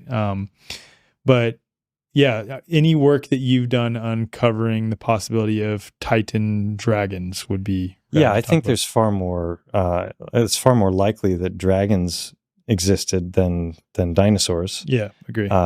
And all of the civilizations around the world have both sea and air serpents, some winged, some not, and, varying sizes. I think also dragon could be an anthropomorphism for plasma apocalypse, because they have all their tendrils and their feathers and everything, and the way they they move in a serpentine fashion. Yeah. And so, like Medusa as well, Cthulhu. These are examples that could be anthropomorphizations of a plasma event, and that's just how we remember it through our, verbal histories and then eventually written histories. Yeah. Do you have you've explored some possible evidence of like giant Titan dragons that's like, correct me if I'm wrong on that. That's more like the work of this Mud Fossil University guy that I was talking about before. I've heard I forget whose stream I heard you talking about it on, but I've heard you talk about it before. That was kind of the penny drop for me that got me to just look at the mountain and go, what if? Because I'd always seen it as the elephant. I named my chiropractic practice after it like 13 years ago. Never had any idea how tied to that mountain I would be for entirely different reasons. Yeah. Or anything other than dragons too. When it comes to Titans, there's surprisingly little out there. I thought that there'd be a lot of other people following in my footsteps and using what I'd done as a template and understand like, okay, this is how I can approach analyzing this mountain. I've thought about doing a video for a long time called The Caves Are Key, because 20 of my correlations are directly related to the eye, its shape, its position, and the internal structures within it. So I think that if you have something that looks like something, then you want to say, are there caves where there should be caves? Right. And then go deeper into it and look at the anatomy and compare. I haven't seen any of that kind of in-depth boots on the ground investigation. Like I was there spelunking, using microscopy, all kinds of different, approaches. I don't have access to a lab with spectroscopy, but that would be the next step, is to get samples of the tissues of the mountain and start to see if there's a correlation between our tissues and what I'm finding with the mountain. Now, obviously, there wouldn't be a one-to-one correlation because one is stone and one is flesh. And so how does flesh become stone? And if there's a transmutation of elements involved, you've got the periodic table, maybe something is close on the table to something else, and when it transmutes, it becomes that other thing. And you might be able to show with spectroscopy, like, oh, these 5 elements are different. oh, well, if you look at those 5 elements on the periodic table, maybe they fall right next to each other, something along those lines. But I don't even believe the mainstream periodic table anymore. I'm more aligned. I think I saw the periodic table presented by Walter Russell, and I was immediately blown away because I'm like, there's sound, there's music, there's cymatics, there's fractal, everything is in his periodic table. And what you have is like I think it's a journey that hydrogen takes as it goes through and becomes all of the other elements on its way back to being hydrogen, if I understand that correctly. So I love that kind of stuff. That's like way beyond my pay grade when it comes to the, getting into the science of that. But so really when it comes to like the other like Titan research, it's really primarily people just looking at mountain ranges from afar and then making the claim that looks like it is. And I have a big problem with that. Yeah. Well, I appreciate that. Yeah. Right. I did a 4-hour live stream called Let's Talk Pareidolia. And I was trying to educate people like, this is what we need to do. This is how we need to approach it. Because if we don't, we're just going to look like a bunch of quacks, a bunch of crazy people that believe ridiculous stuff. And that's what if there's any truth to it, there should be lots to uncover.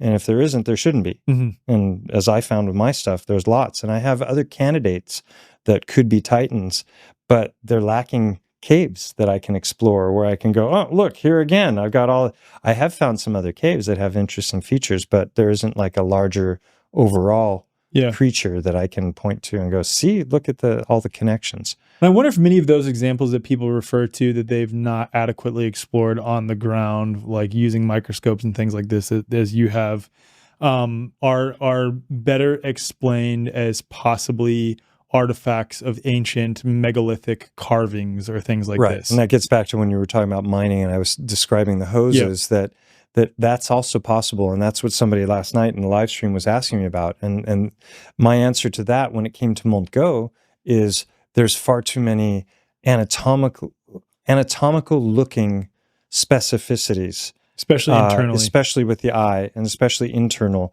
And it has a very biological look to it. It doesn't look like something that people hammered or chiseled or tried to form to make it look like it was the eye socket of a creature. That makes sense. So I don't believe that for a second with Montgo, but it could be the case in other places. So you got to be cautious. But this is why I get back to the trees also, just real quickly. Yeah, go ahead. Is that there's so much evidence for the trees, which I've covered on my channel and Mike, Hangman1128 has covered. And it's just data point after data point after data point, and it's all around the realm. So to me, it's a done deal for the existence of the trees. What is or isn't, that you got to take on a case by case basis. It's just wild to consider though, like what you said about like I think you said South Dakota, that like there's multiple segments that are possibly like miles long themselves or something like that. Yeah, and that's tree. That's tree that we're talking about. Yeah. And then you have massive, massive underground tunnel structures that I didn't know about until a couple of years ago. There's a couple of guys called the Action Adventure Twins, and they've gone down the deepest caves in this part of the world. And they look very biological, and they look exactly like the channels that would go through trees that would allow them to suck the water up from the primary waters. And then there's lots of examples of smaller trees, today's size trees, with waterfalls coming out of them, like literally like a waterfall coming out of a knot in the tree. Or someone will hack a tree in the rainforest with a machete, and all of a sudden it's gushing, spurting water like a fire hydrant. And there's dozens of these kinds of trees, video examples of this. So now if you extrapolate to something that's miles wide at the base, how big would the channels be that water would need to move through? Exactly the size that you're finding with the Action Adventure Twins. Wow. Then you look at lava tubes. Lava tubes are a total anomaly where you've got actual two different kinds of grain. You've got lava tubes where the grain, which they would say is sedimentary layering, is going parallel to the ground. But then you have others where it's concentric rings. How does that form in a sedimentary model? And how does lava push through and just create these perfect shaped tubes? Or is it possible that those are former trees, and what we call volcanoes are actually the remains of trees that got hit? And the novel elements like uranium, plutonium, radium, and all these kinds of things were created in the cataclysmic process, and they're radiating continually. And so they're very valuable because they can be used for underground bunkers or for nuclear weapons, which are nuclear weapons, but they're there's potentially a transmutation of elements, and every once in a while, those things are percolating up to the surface, and we call that a volcanic eruption. And there's a lot of evidence in favor of this idea as well. Like, for example, obsidian. People can look up a type of obsidian called rainbow obsidian that has all the micro layering of wood. Well, there are places in Oregon where you can see the in-between stages. You can see stone that looks like it was once tree, and then it's on its way to melting, and then it vitrifies. Vitro is glass. It's glassification, and it vitrifies on its way to becoming obsidian, and you can see the between stages. So it's clear that obsidian comes from tree. It's also clear that opal or things like labradorite, this stone that I'm wearing here, that these also come from tree, because this is an infusion of silica into the varying layers of the tree. So like there's permeability, and that silica is working its way in.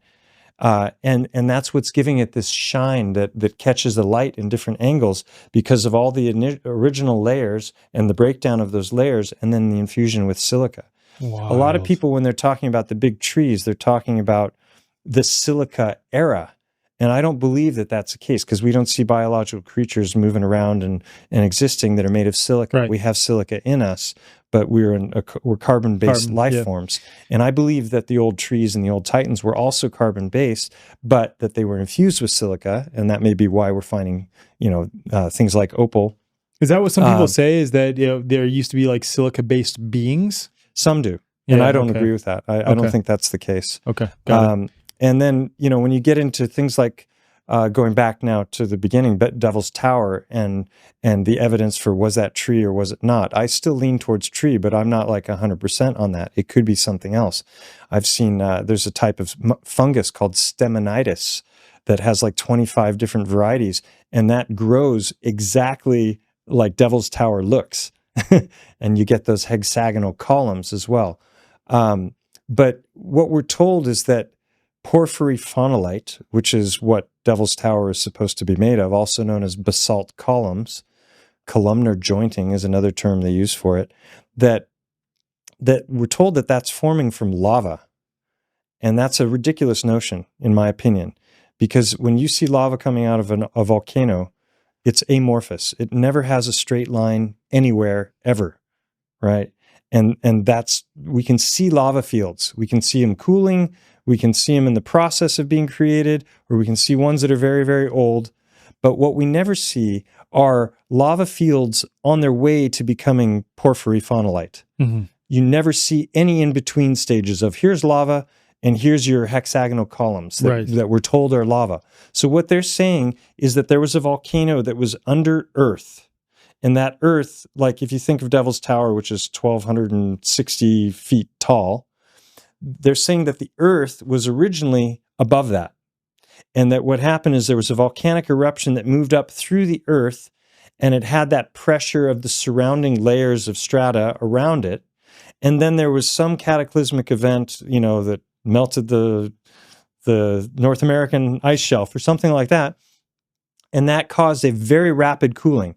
Now we know that that's happened because you've got the mammoths that are in Siberia that are still frozen, and apparently that meat is still edible. That's wild. Right, and that's said to have happened like 12,500 years ago or something. You're talking about the Younger Dryas timeline, but they're, the mainstream narratives, I don't know what the mainstream is, but you've got like, we were talking about, what's his name before? The author. Graham Hancock. Graham Hancock is talking about a comet strike that broke into multiple fragments and then just vaporized this 2 to 3 mile thick layer of ice, causing flooding the likes of which the world has never seen.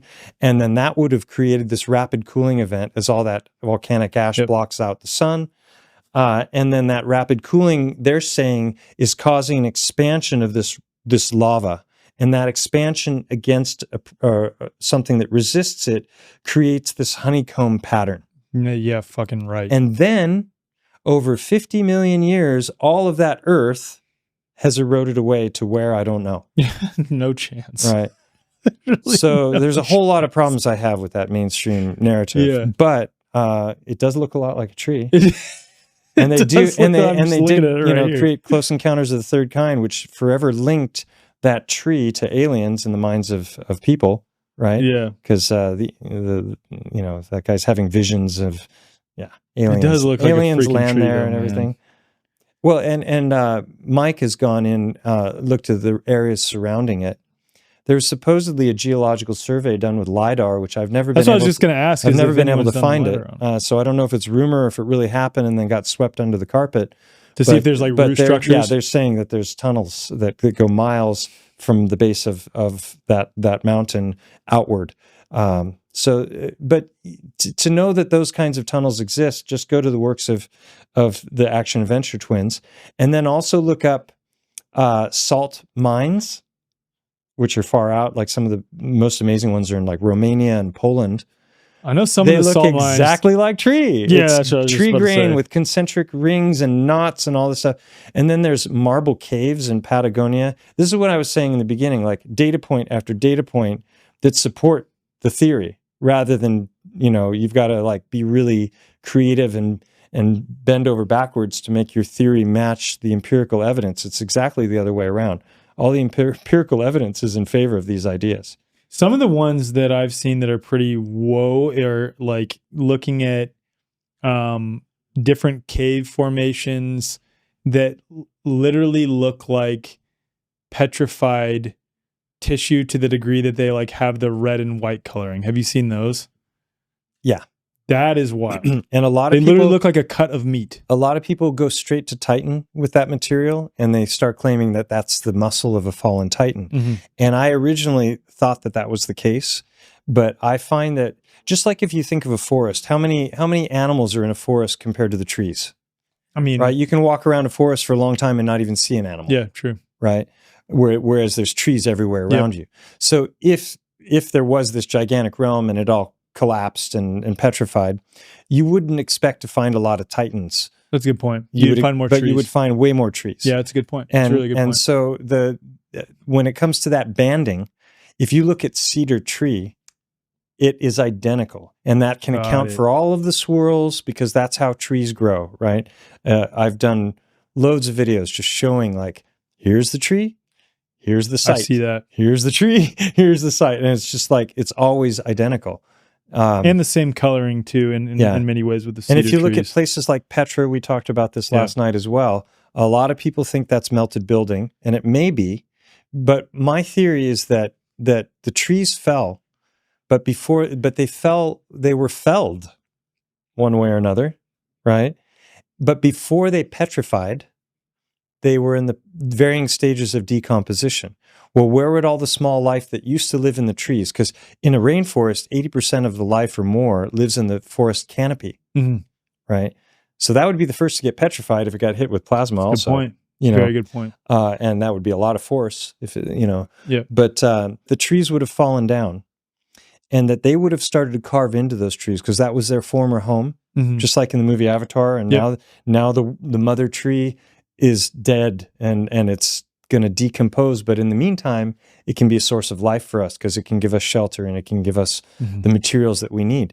So that's what you find in a lot of places like England, is you find these incredible locations that are sandstone dwellings where they've carved into these dwellings, and I believe that sandstone is cedar. So I think the trees went down, and before it petrified, they made their dwellings, and then maybe eventually a flood came because high mineral content waters will also petrify, right? Right. So it could be that it wasn't plasma that petrified those trees, but high mineral content waters.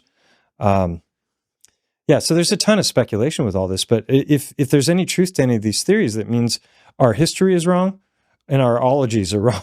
Right. So you need to speculate, and this is brave new territory for all the people who are involved in it. So I appreciate you taking the step into bravery, man, and doing this.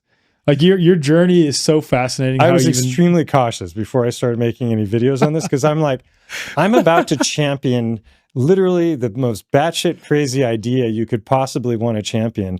And I don't want to look like an idiot, and I don't want to look like a fool. You know, No, but I appreciate the rigor in which you do it, because like even me bringing up like, well, what about the possibility of other titans? You're like, oh, could be, but no one's done the work to look into them, and it really could be pareidolia. Like it really, really could be, and I really appreciate that, man, because you're doing it in a very rigorous, logical and employing empiricism in order to try to figure out if all of these things are adding up. And I really appreciate the way that you do it, man. We don't have much time to get into this, so I'll just have you refer to your book that will be coming out soon. And this is what I mean, referring back to the beginning of this conversation, that like we could have gone off on so many different tangents. And we have, but like even this is just within like one area, right? What I mean is like we could go into chiropractic. It was so funny seeing you at Libre Pulco give a presentation on chiropractic, which was an amazing presentation on chiropractic. And then at the very end of the video, or the end of your presentation, you were like, and if you guys want to follow me and my work is totally unrelated to everything that I just said. Which is like the funniest thing, because I'm seeing people who are getting an impression of you for the first time, and you do this incredible presentation on chiropractic that you're a wealth of knowledge on, you know, and they're like, oh, wow, I want to learn more. And then the end of the presentation that's like the only presentation I've done on that's my point, dude. Brandon, you would have cried if you saw it, because it, like the audience is like, oh, wow, this is amazing.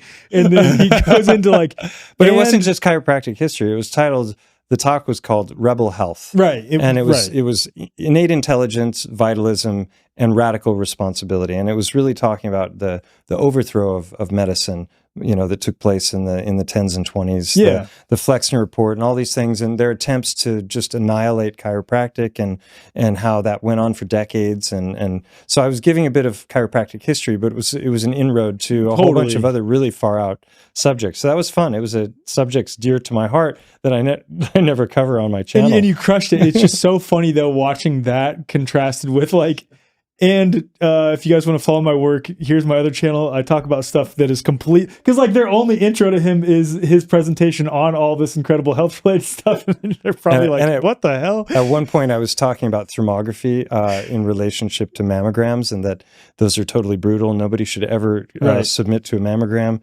They're crushing the breast, they're radiating the breast. It doesn't even give good information. Right. And the entire frame that they're putting around whatever information they get is very likely wrong. Totally. So don't do that. But if you do want early detection of breast cancer, thermography works way better and detects it earlier. It's non-invasive. And so I happened to drop that I had co-founded a tech company in Sweden, you know, where we were using thermographic cameras for diagnosing, you know, pain and other things. And we had built all of this type of technology into our software. And so you hadn't heard anything about that. Holy shit, man. I got off stage. This is like, what I'm talking about. What, you co-founded a I forgot that. I totally forgot it. Well, because like I got such a laugh out of that, because I knew you were. It is, because like I wish Cardamone was there with me when I heard that, because I'm like, oh, add another thing to this dude's list of just like how many things in his life. But the larger point that I'm getting at is we could do a whole another episode on chiropractic, on like vitalism, on your philosophy with respect to rebel health. But then there's a whole other segment related to the book that's coming out, related to your history as a hacker. That took me 40 years to get to. Well, you've gotten here now, and like you're pretty much finished with it. But could you just briefly, and I'd say briefly, and I mean that, like briefly share just like your history in hacking and who you hacked? So I got into hacking when I was 13, and I was a totally, you know, video game addict, and I knew that computers were fueling those. And so I learned about telecommunications, and I started to get on bulletin boards and communicate with different people. And I knew that hacking was a thing. I had heard that there were ways of, like, you know, gaming the system when it came to computers in general, and also the phone network. So for basically from 13 to 18, that was my main pastime, apart from like tennis and cycling and stuff. And so in the course of doing all that, I got to know different people around the country. So I was literally flying around the US on what we called hack-a-trip, you know, going to hacking conventions, which were I went like 4 times to the East Coast. The first time I was 16, I went to New York City to meet a guy who I only knew through the telephone and through bulletin boards, which are like forums. And, nowadays all that stuff is just ubiquitous. It's everywhere. But back then it was all very new. And so I've got some really, really crazy stories to tell from that time period of my life, because it turned out that the people that I was in cahoots with and hanging out with turned out to be like the most famous hackers of the era. And I didn't know that, because when I got busted for hacking in 1985, I was living in Seattle at the time. I stepped away from hacking. I never went back to it. I knew if I got into computers and, I stepped away from tech in general, because I just figured the temptation is going to be too great. That was my whole social life for like 4 or 5 years. And so yeah, I found out later from just different e-zines that were online, and like, holy shit, they were talking about me. And, so yeah, I got busted in 1985. I was living in Seattle. I had infiltrated Microsoft, Boeing, Sunstrand, Kenworth Trucking, and I was just goofing around. The newspapers you didn't described steal it. Well, I wasn't entirely moral. I had all kinds of rationalizations for my different behaviors, which I go deep into in my book. Uh-huh. The book is not a glorification of the illegal things that I was doing by any means. It's it's really a sober view of it's really fun read, because it's first person as these events are happening. Yeah. But then the narrator is me, adult me. Mm-hmm. So it's kind of cool that it took me so long to finally get around to writing this book, because You wanted to reflect on it from a wise perspective. Yeah, and I've done so many things. I raised a family. I've got 21, 23-year-old children, and shout out to them. Yeah. And I've had a lot of different chapters, and I went through chiropractic college. I have an undergraduate degree in Italian cultural studies. I lived in Italy for 3 years, and I was in Sweden for 10, and now Spain for 13. So I've had a pretty unusual path through life. See, dude, you're the most interesting man in the world. Like, just nonchalantly. He started a tech company that does thermography. They're like, what? Throw that in there. What the heck? No, for real though, that's what Otto Gomes, when he interviewed me, he said that at the beginning of the interview. You're the most interesting man in the world. Blushing. Yeah. But I have a lot of stories to tell, but they're all true stories. That's the crazy thing, is the truth has been stranger than fiction when it's come to my life, and the kinds of things that I've both done and come across and discovered. Yeah. So, we'll have you back on to discuss the Hacker Prince. Really, really looking forward to that. And maybe I was shooting for June 1st, but I'm pushing it back based on some advice I got from a good friend, and it's going to go to I think it'll be 7/7. Okay, I'm a big fan of the number 7. So. Epic, man. My channel's Stellium 7. Yeah, what is the channel name? Why is it Stellium 7? Stellium is an astrological term that involves 3 or more planets in a particular sign of the zodiac, or in a particular house, or both. And my mom was an astrologer growing up, so I was fond of astrology, and then I studied it a lot as I came into adulthood. And so I have a 5-planet stellium in the 7th house. And so I've always been fond of the number 7 for a variety of different reasons. And then also I have this stellium in the 7th house. So when I was choosing my YouTube channel name, I just went with an old email address that I've been using for almost 30 years that had that in it. And it never occurred to me that people would start calling me Stellium, and that it would become a moniker. And like a lot of people know me just as Stellium 7. They don't even know my real name. So, I've had a lot of different names throughout the years, as people will discover when they read the Hacker Prince. Epic. Wilkie, that's what I know you as, Wilkie. Thank you so much for being here, man. This was an epic combo. Thank you for the invite. It's been so cool to sit here and talk with you in this context, because we've had some amazing conversations in other contexts. Yeah, man. Look forward to the future ones. So thanks everyone for watching. Where's the camera? Hi.